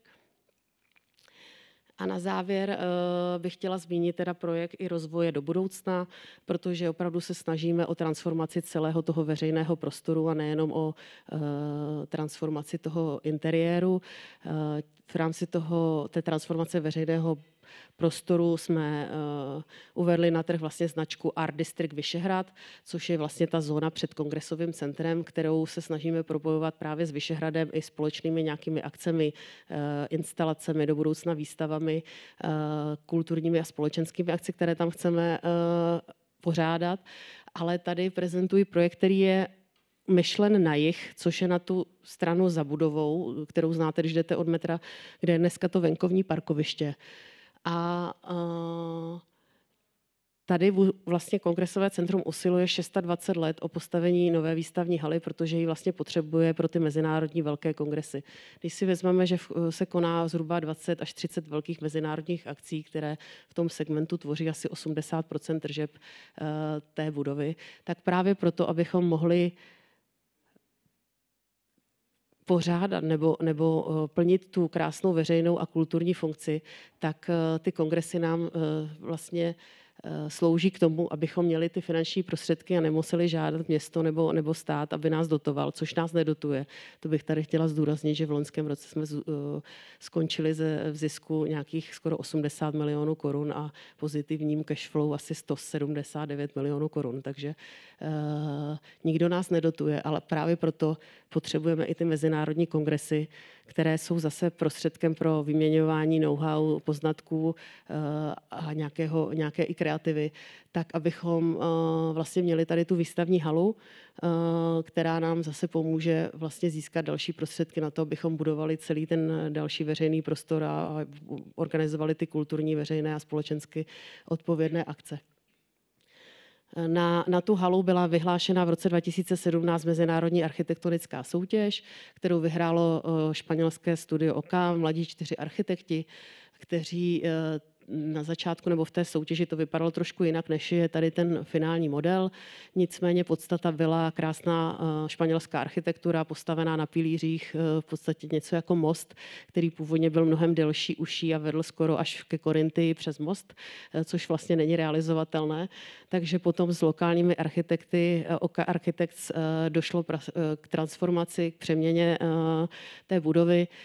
Tady vidíte, že snahou je opravdu vytvořit nový i veřejný prostor venku, zase místo potkávání se, setkávání, kde můžeme pořádat i společenské akce. Dole má vzniknout kavárna, tak abychom vlastně přitáhli i další život a potom na to bude navazovat, na tento projekt potom navazuje náš další projekt, což je právě ta transformace té severní strany od metra, která to taky potřebuje. Poslední fotka dovnitř, jenomže i tady, i když tady tu uhlíkovou stopu trošku zvyšovat budeme, protože budeme stavět novou budovu, tak i tady v rámci této budovy se snažíme o to, aby vznikla udržitelná budova. Máme celý projekt připravený tak, aby získal vlastně LEED Gold certifikát, což je vlastně certifikát pro nové udržitelné budovy, které vznikají. Je to ten prostřední, už je pak jenom jeden vyšší level, na který ale bohužel dosáhnout nemůžeme. Takže nám držte palce, zažijte změnu. Tady jenom v rámci té udržitelnosti vidíte i naši terasu s bylinkovou zahrádkou, protože máme bylinkovou zahrádku, která slouží právě k tomu, abychom z těch bylinek tvořili ať už nápoje v naší budově, nebo se v nich vařilo v kuchyních, které jsou v -2 patře a které má ta kuchyně asi 4000 metrů čtverečních, ale díky tomu taky šetříme uhlíkovou stopu, protože se nedováží nic vlastně zvenčí, žádný catering a můžeme dělat i kavárny, restaurace, všechno v budově. Takže vám děkuji za pozornost. Tak. Děkuji moc krát. Paní Žlepková, já vás rovnou pozvu do panelu. Pana Romana Duba samozřejmě taky. A zeptám se do režie, jestli je s námi Eliška Havla, jestli se jí podařilo k nám připojit.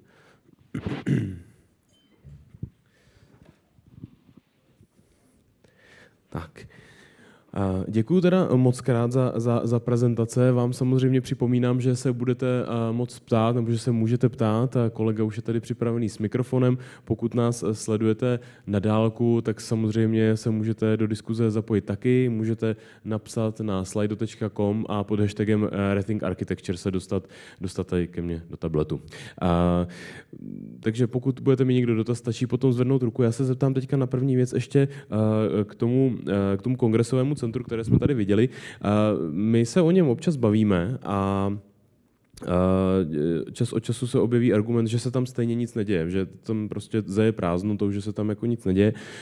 Vy se ale tím nic uživíte, jste v plusu, takže evidentně kongresové centrum funguje. Proč mají lidi dojem, že se tam nic neděje? Proč mají pocit, že je to prázdná kulisa nad Vyšehradem?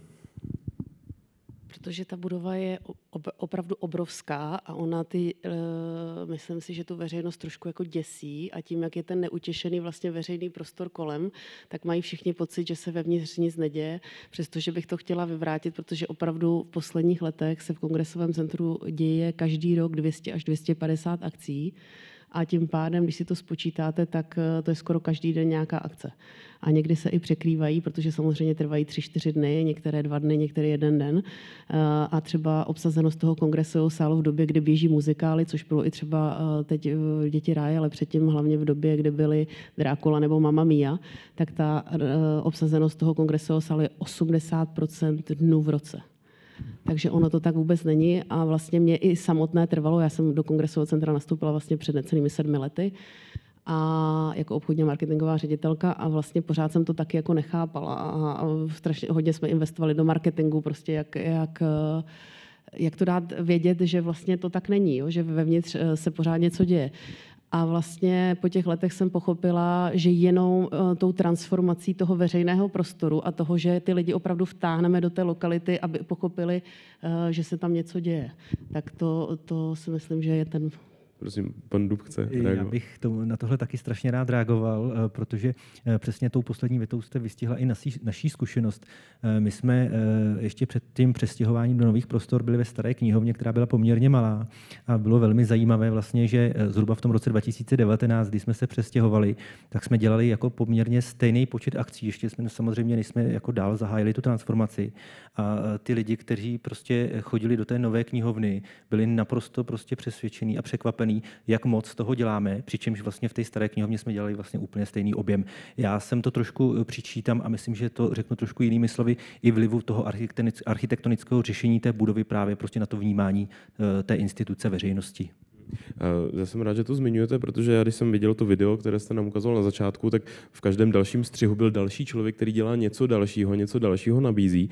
A jak tu změnu snášeli právě zaměstnanci, protože my jsme tady už zmínili, že je to občas o tom lidském kapitálu, o tom, že tam je někdo, kdo to nějakým způsobem táhne nebo vymýšlí ten program. A jak ten přerod nebo tu změnu zvládali ti zaměstnanci, kteří tam třeba byli předtím a pokračují s vámi? Bylo to pro ně pozitivní, negativní, jak se s tím vyrovnávali? No, já si myslím, že tohle je opravdu jakoby obtížná otázka, ale ta moje zkušenost je taková, že ty lidé samozřejmě v té první fázi jsou velmi opatrní, velmi nejistí, mají strach, jak vlastně ta změna bude vypadat, protože nikdo z nás si vlastně nedovedl představit po té změně, jak ta knihovna bude fungovat. Nicméně stalo se něco, co nedokážu úplně popsat, ale zhruba za 2-3 roky se většina zaměstnanců zcela pro mě úplně značením jak si do jisté míry inspirovala a zároveň jako přijala tu myšlenku vlastně toho nového provozu a víceméně v tuhletu chvíli a možná i po tom úspěchu, který jsme vlastně zaznamenali, se vlastně s touhletou myšlenkou stotožnili a v současné době si myslím, že z hlediska vlastně toho přijetí zaměstnanci toho nového provozu je to asi nejlepší za poslední dobu. Vy jste zmiňoval, že jste měli 200 000 průchodů vchodem, že tam máte to počítadlo? Ano, je to tak. Tak to je vlastně víc než Centrum architektury městského plánování. No, takže to je samozřejmě obrovské číslo. Já se zeptám, jestli máte někdo dotaz tady v sále, tady v amfiteátru. Prosím. Dobrý večer, já bych měla dotaz na ty fotovoltaické panely. Vy jste to tak nakousla trošku, paní Žlepková. Tak co je tak náročné na tom, jestli můžete rozdílet vaše těžkosti? No, nejhorší je ta administrativa s tím spojená a získat všechny ty povolení a nakonec teďka i tu kolaudaci. Takže to bych řekla, že je to nejnáročnější. Protože my tím, jak je to obrovské, ta fotovoltaika, tak u nás se na začátku museli dělat, abychom získali vůbec možnost nebo to stavební povolení, tak se museli dělat testy, například jestli nejsou odlesky na Vyšehrad, jestli to nesvítí na hrad pražský a podobně. Takže vlastně se tam postavilo, já nevím, nějakých 8 panelů, který se první testovalo, co to prostě udělá a na základě toho testu teprve vlastně se připravovaly všechny ty stanoviska a mohlo se to podat třeba na stavební povolení. Pak dneska taky je možnost vlastně získat dotace na tyto projekty. My jsme to realizovali vlastně s ČSSko a je to financováno vlastně prostřednictvím vlastně nějaké zafixované ceny a to všechno má nějaké své úskalí, ale bylo to třeba prostředek pro to získat tu dotaci. Tak to taky nějakou dobu trvá, než vlastně ta dotace se dá získat. No a teďka u nás ještě trošičku problém v tom, že vlastně projekt realizujeme s ČEZ ESCO, ale dodavatelem energie je firma PRE, což jsou 2 největší konkurenti, takže napojit to zase do sítě taky není úplně tak jednoduchá záležitost, ale jako běží to a doufám, že to teda klapne. Já navážu tedy ještě dotazem pro vás. Zda máte nějaké konkrétnější plány se severní terasou, to je ta údolí, je to tak? Říkám to správně. Jejím veřejným prostorem, děláte něco pro jeho zvelebení už teď? Ano. Na obě dvě ano. To první ano je na to, že ano, máme projekt dneska už zpracované architektonické studie, vlastně transformace i toho severu. V tuhle chvíli se zpracovává projektová dokumentace, abychom mohli podat žádost o stavební povolení. Chtěli bychom vlastně po tom jihu, který už je jako víc vpředu ten projekt, vlastně kde je už vydané stavební povolení, je vytendrovaná firma teďka na realizaci a čekáme na rozhodnutí finálně našeho akcionáře, což je teda Ministerstvo financí a hlavní město Praha. Tak připravujeme, aby jsme právě ten sever mohli realizovat hnedka poté. A tam vlastně máme v plánu zaprvé teda vyřešit tu situaci výstupu z metra. Velmi nás to trápí, protože je to neutěšené, nelíbí se nám to, není to prostě pro handicapované. Přestože máme prostě jedličkův ústav jako našeho souseda, tak je to neutěšená situace, která nás trápí a vlastně za ní bojujeme dlouhé roky.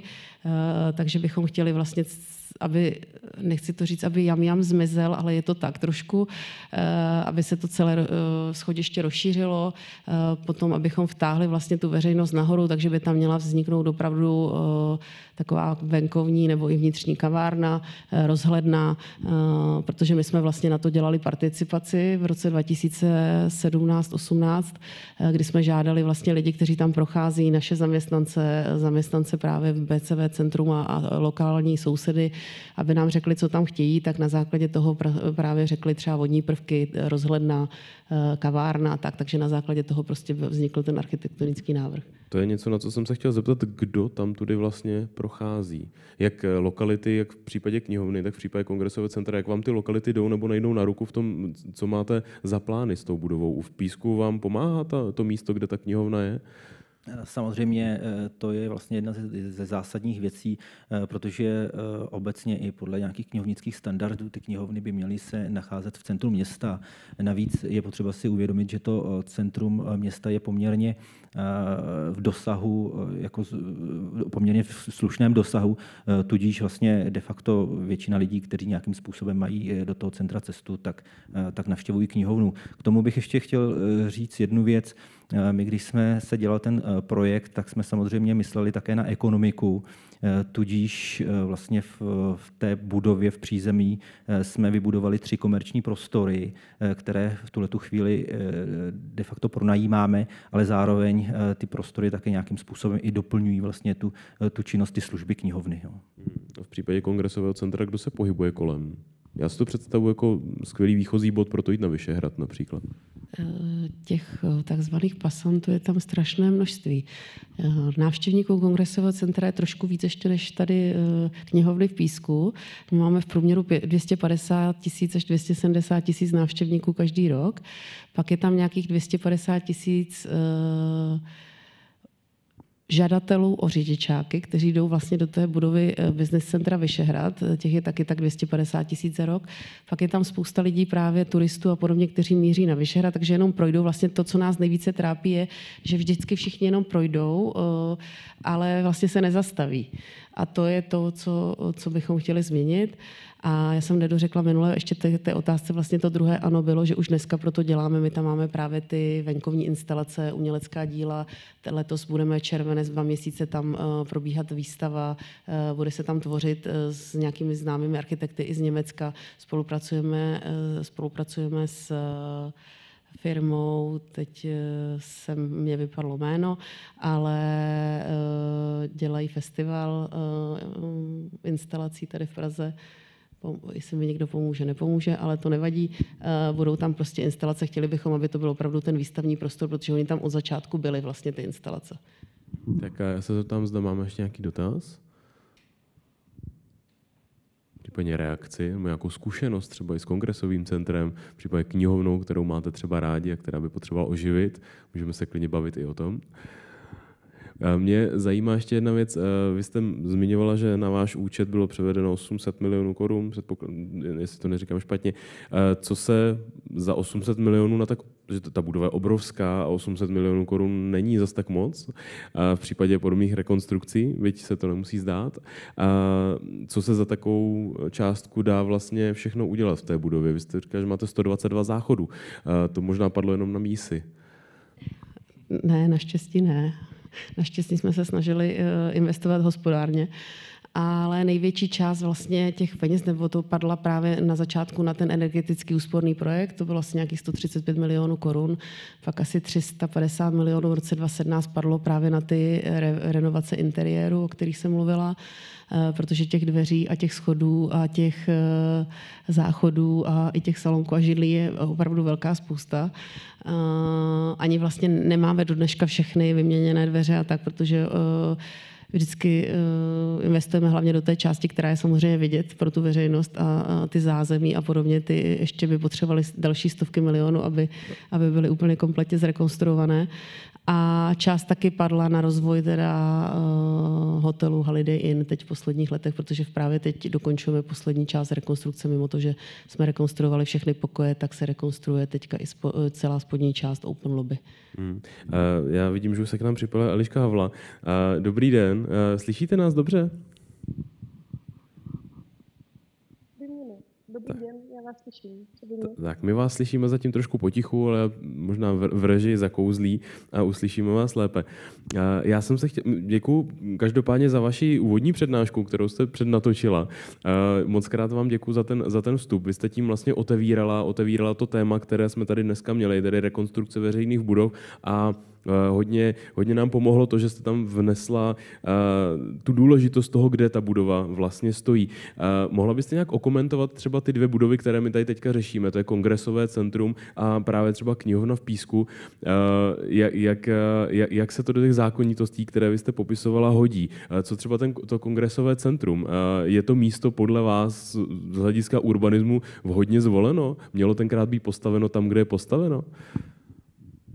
Jako, že bych si teď hodila mincí a řekla vám, co si myslím, bez toho, abych se načetla, jak ten barák vznikl a co nevím, možná to máte načteno. Knihovnu v Písku mám moc ráda. A ten barák jsem měla možnost navštívit, kromě toho, že vevnitř je skvělý a slouží uživatelstvu, tak mně přijde i krásný ten příběh, jak se stěhovala ze staré knihovny ze staré budovy do té nový, protože se udělal živý řetěz a předávaly se knížky. Tak to mně přijde vlastně jako hezký detail, který je důležitý. A zároveň Kongresový centrum v Praze se stalo vlastně docela důležitým domem, co se třeba různých výhledů týká, nebo i to, jak je to napojení na metro Vyšehrad, je hodně jako specifický. A ten dům podle mě čelí spoustě krásných výzev, jak ho zabydlet, jak ho rozšířit, jak umožnit, aby tam mohly dneska fungovat ty věci, které tehdy během té doby, co se to stavilo, vlastně fungovaly úplně jinak. Děkuju moc krát. A dám prostor ještě pro další dotaz, pokud tady nějaký máme. Tak, poprosím kolegu, aby vám předal mikrofon. Dobrý den, vítejte v kempu. Dobrý den. Jenom já znám to Kongresové centrum jako zvnitřku, kde je to hrozně hezký. Neuvažujete nějak o tom, že by se z té severní části dalo třeba jako zpřístupnit nějaký ty vyšší patra s tím hezkým výhledem a něco jako kavárna, jinak jako mě to tam osobně přijde takový jako neživý, tak jestli jako teďko nějaký jako rychlejší projekty předtím, než se to zrekonstruuje, předělá, tak jako rovnou něco. Já už jsem to říkala, že se to snažíme otvírat, takže my jsme už asi letos 4. rokem součástí třeba Open Houseu, festivalu Open House. V tuhle chvíli letos jsme spustili vlastně komentované prohlídky s Prague City turismem, takže se opravdu můžete každý měsíc, teď jsou 2krát za měsíc, kdy můžete jít do té budovy se podívat komentovaně právě třeba na ty umělecké díla nebo na ty jedinečné prostory, do kterých se tak obvykle nedostanete. A postupně se snažíme otevírat tu budovu čím dál více veřejnosti, právě i třeba pod značkou KCP Art vlastně začínáme sami organizovat i kulturní různé představení nebo koncerty a podobně, takže ano, určitě. Děkuji. Já se zeptám ještě na jednu věc. V případě knihovny v Písku, byl tam nějaký moment, který jste museli vzít třeba zpátky, kdy jste optimalizovali to, jak budete fungovat, kdy jste zjišťovali, jak máte v nějakém novém režimu pracovat a museli jste zvolit nějakou jinou cestu, přišli jste na něco, co třeba nefunguje a potom jste to napravovali? No to bude znít trošku divně, jo, ale samozřejmě byly drobnosti, které souvisí s tím provozem, to znamená, které se vlastně dějí a upravují dennodenně, ale z hlediska těch větších věcí opravdu my jsme nezaznamenali nic, co by prostě znamenalo nějaký, řekněme, větší zásah do těch našich představ, jak by knihovna měla fungovat. Je to zvláštní, ale je to tak. A v případě kongresového centra, vy jste zmiňovala, že některé věci v toho návrhu, třeba když jsme nám ukazovala budoucnost toho výstavního sálu, některé věci, že nejde realizovat. Je tam něco dalšího, co vás mrzí, že nemáte možnost udělat, že to je třeba omezeno právě tím, že je tam třeba poblíž metro, nebo že je tam ta vytížená komunikace. Je tam něco, co jste měli v plánu a nejde to a trápí vás to? Ani ne, protože ono je to všechno jenom otázka peněz. Skoro. Dá se skoro realizovat všechno, co nás nejvíce trápí v tuhle chvíli, jsou naši akcionáři. Já to tady sice říkám na kameru, ale trošku ano, protože vlastně my potřebujeme to rozhodnutí, potřebujeme, aby někdo finálně vlastně řekl ano, budeme developovat, rozvíjet ten prostor veřejně a tak dále a za to musí někdo prostě jako vzít tu odpovědnost a to se bohužel zatím stále oddaluje. Takže naše vize jsou krásné, myšlenky máme, ale potřebujeme, aby nám někdo dal to svolení je realizovat. Eliško, ještě bych se vás chtěl zeptat na jednu věc. Vy jste tam měla takové to hezké názorné schéma, že na náměstí má být hospoda, radnice, případně kostel nebo knihovna. Jak je to s kostelem v současné době? Je nějaká budova, která převzala jeho funkci? Je třeba knihovna to, co přebírá funkci kostela? Něco, kam lidi jdou pravidelně bez nějakého hlubšího, nebo nechci říct hlubšího důvodu, ale bez toho, aniž by nad tím museli nějak zvláštně přemýšlet, prostě je to zvyk, kde potkají ostatní? To je moc krásná otázka a zároveň si myslím, že to je i krásná otázka do další diskuze, protože ten kostel byl kdysi něčím v českém prostředí, kde se vlastně potkávala celá ta komunita a úplně všichni se tam, pokud nebyli vyloučení nebo nebyli jiného příslušenství, což v Čechách nebylo úplně běžný, tak se tam prostě potkali úplně všichni. A teď mám pocit, že spousta různých skupin má místa, kde se pravidelně setkává, ale upřímně mě nenapadá nic, kde by se vlastně potkali úplně všichni napříč zájmama a postavením víry a tak dále. Že na první dobrou, kdybych chtěla být vtipná, tak řeknu, že je to ten obchodák, ale to si myslím, že už je vlastně taky zastaralá jako věc, že už to dávno není prostě chrám konzumu pro všechny. Možná mě napadá, že by to mohl být ten veřejný prostor, na který poslední léta klademe čím dál větší důraz, tak možná ten veřejný prostor by mohl být pro nás takový nový kostel pod otevřeným nebem. Tak, ještě tady máme poslední reakci nebo dotaz. Já jsem právě chtěla navázat na Elišku s tím dotazem, co vlastně děláte v těch vašich budovách pro různé skupiny, ne ty primární, jako třeba účastnictvo kongresu, ale jestli třeba nějak pracujete s dětmi, se seniory, možná i s lidmi bezdomová nebo s dalšími skupinami, na které Eliška možná trošku narážela, mají nějakou možnost se účastnit něčeho v nějaké části vaší budovy? Můžete Tak jestli mohu začít, tak já jsem v té prezentaci zmínil spolupráci, jo, což je jeden z klíčových aspektů toho našeho vzdělávacího programu. A protože vlastně spolupracujeme s celou řadou institucí, neziskových organizací, v našem případě to například Duha, Horizont, kteří pracují s lidmi s nějakým kombinovaným postižením, pracujeme nebo spolupracujeme i s Nadějí, která se věnuje vlastně malým dětem vlastně z vyloučených lokalit. To znamená, všechny tyhle ty aktivity děláme buď sami, ale především ve větší míře právě ve spolupráci s těmi organizacemi. Takže když to shrnu na závěr, tak ta naše cílová skupina těch lidí je opravdu zhruba o těch, když to řeknu, 1-2 let, protože máme i pro ty 2leté máme programy a 3leté až do těch 99 let a víc teda, jo. Tak a v případě kongresového centra? My se samozřejmě společenské odpovědnosti zabýváme nebo určitě podporujeme v prvé řadě už dlouholetě. Podporujeme právě nadaci Jedličkova ústavu tím, jak je v našem sousedství, takže pravidelně pro ně pořádáme akce v kongresovém centru, děláme sbírky na nadaci, účastníme se třeba i jako zaměstnanci běhu pro Jedličku a podobně. Podporujeme nadaci Teresy Maxové a nově teda i Světlušku, ale zároveň teda my vidíme i společenskou odpovědnost v té diverzitě, takže třeba naše šatnářky jsou všechno důchodkyně a nechceme to vyměnit. Chceme, aby tam takhle byli, protože si myslíme, že je dobré vlastně podporovat i seniory. A pro děti děláme dětské dny, děláme spoustu různých vlastně věcí a aktivit v této oblasti. Pan Dub chtěl ještě reagovat. Já jsem chtěl ještě doplnit jednu věc. V rámci knihovny působí taky poměrně masivní dobrovolnický program, jo, což je taky poměrně zajímavá věc. Máme takový projekt, který jaksi zapojuje seniory, seniorky především teda a ty tvoří, řekněme, určité řemeslné výrobky, takže jenom například z jednu aktivit, kdy oni pletli malé chobotničky pro neonatologické oddělení v Písku, to znamená pro ty předčasně narozené děti, aby si měli v té ruce, řekněme, co trošku chytat do té ruky, takže i takovýhle prostě projekt a řekněme to dobrovolnictví, který je, si myslím, taky velmi výrazně zasahuje do toho veřejného prostoru, v knihovně funguje.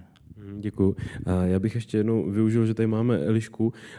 Chtěl bych se ještě zeptat na tu roli knihoven. Vy jste měla v té prezentaci zmíněno, že Česká republika je v rámci Evropské unie na tom, co se týče knihoven, počtu knihoven na jednoho člověka opravdu dobře.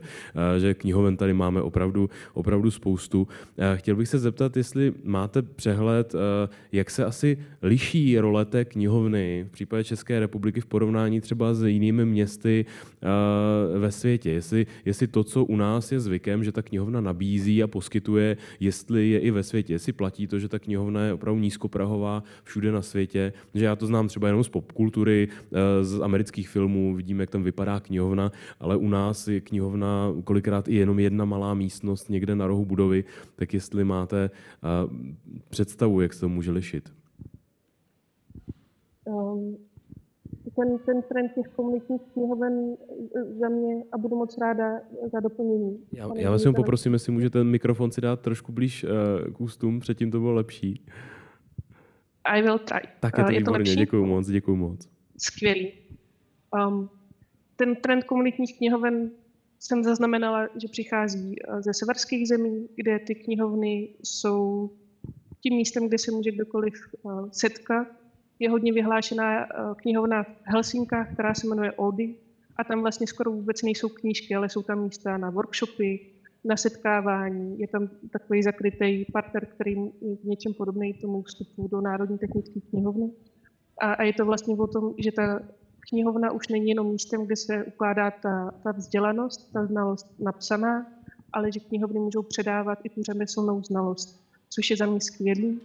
A jak jsem měla možnost poznat knihovníky z různých spoluprací, tak mně přijde, že ti, kteří pracují v knihovnách, mají vlastně nějaký velký smysl pro společnost, solidaritu a to nabízení těch služeb všem a rovnost přátelství je pro ně hrozně jako důležitý. A to si myslím, že se potom i odráží v tom, čím ty knihovny jsou nebo jak se chovají. A právě ta knihovna ve Statenicích byla taky jenom místností na úřadě a potom přišla právě ta Zuzka s Bárou, který řekl, že to chtějí zkusit dělat jinak, jak jsem měla v prezentaci.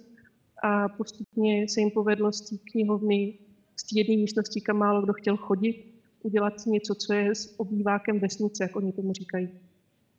Děkuju moc. Tak to byla Eliška Havla, Lenka Žlepková, Roman Dub a na dálku s námi byla Elena Schutz ze Something Fantastic. A to bylo Rethink Architecture.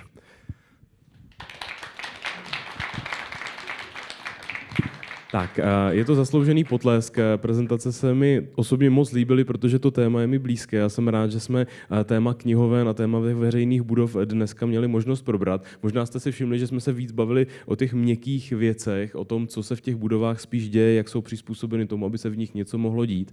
A myslím si, že to není na škodu, protože ta funkce té budovy samozřejmě je velmi důležitá v případě, že se bavíme o její udržitelnosti. Aby fungovala, aby mělo smysl rekonstruovat, musí hlavně fungovat. Takže děkuju moc krát za to, že jste dneska do kempu přišli. My budeme v sérii samozřejmě moc rádi pokračovat, budeme se těšit, až se tady znovu potkáme a pokud budete chtít si připomenout některé ty přednášky, tak rethinkarchitecture.cz je adresa, kde najdete e-booky a záznamy všech těch přednášek. Najdete je případně i potom na našem YouTube, kde když nás budete odebírat, tak o žádnou přednášku v budoucnu nepřijdete. Takže děkuju moc krát, můžete se projít ještě novou výstavou Ivana Bána a těším se na vás někdy v kempu. Na viděnou. Dobrou noc.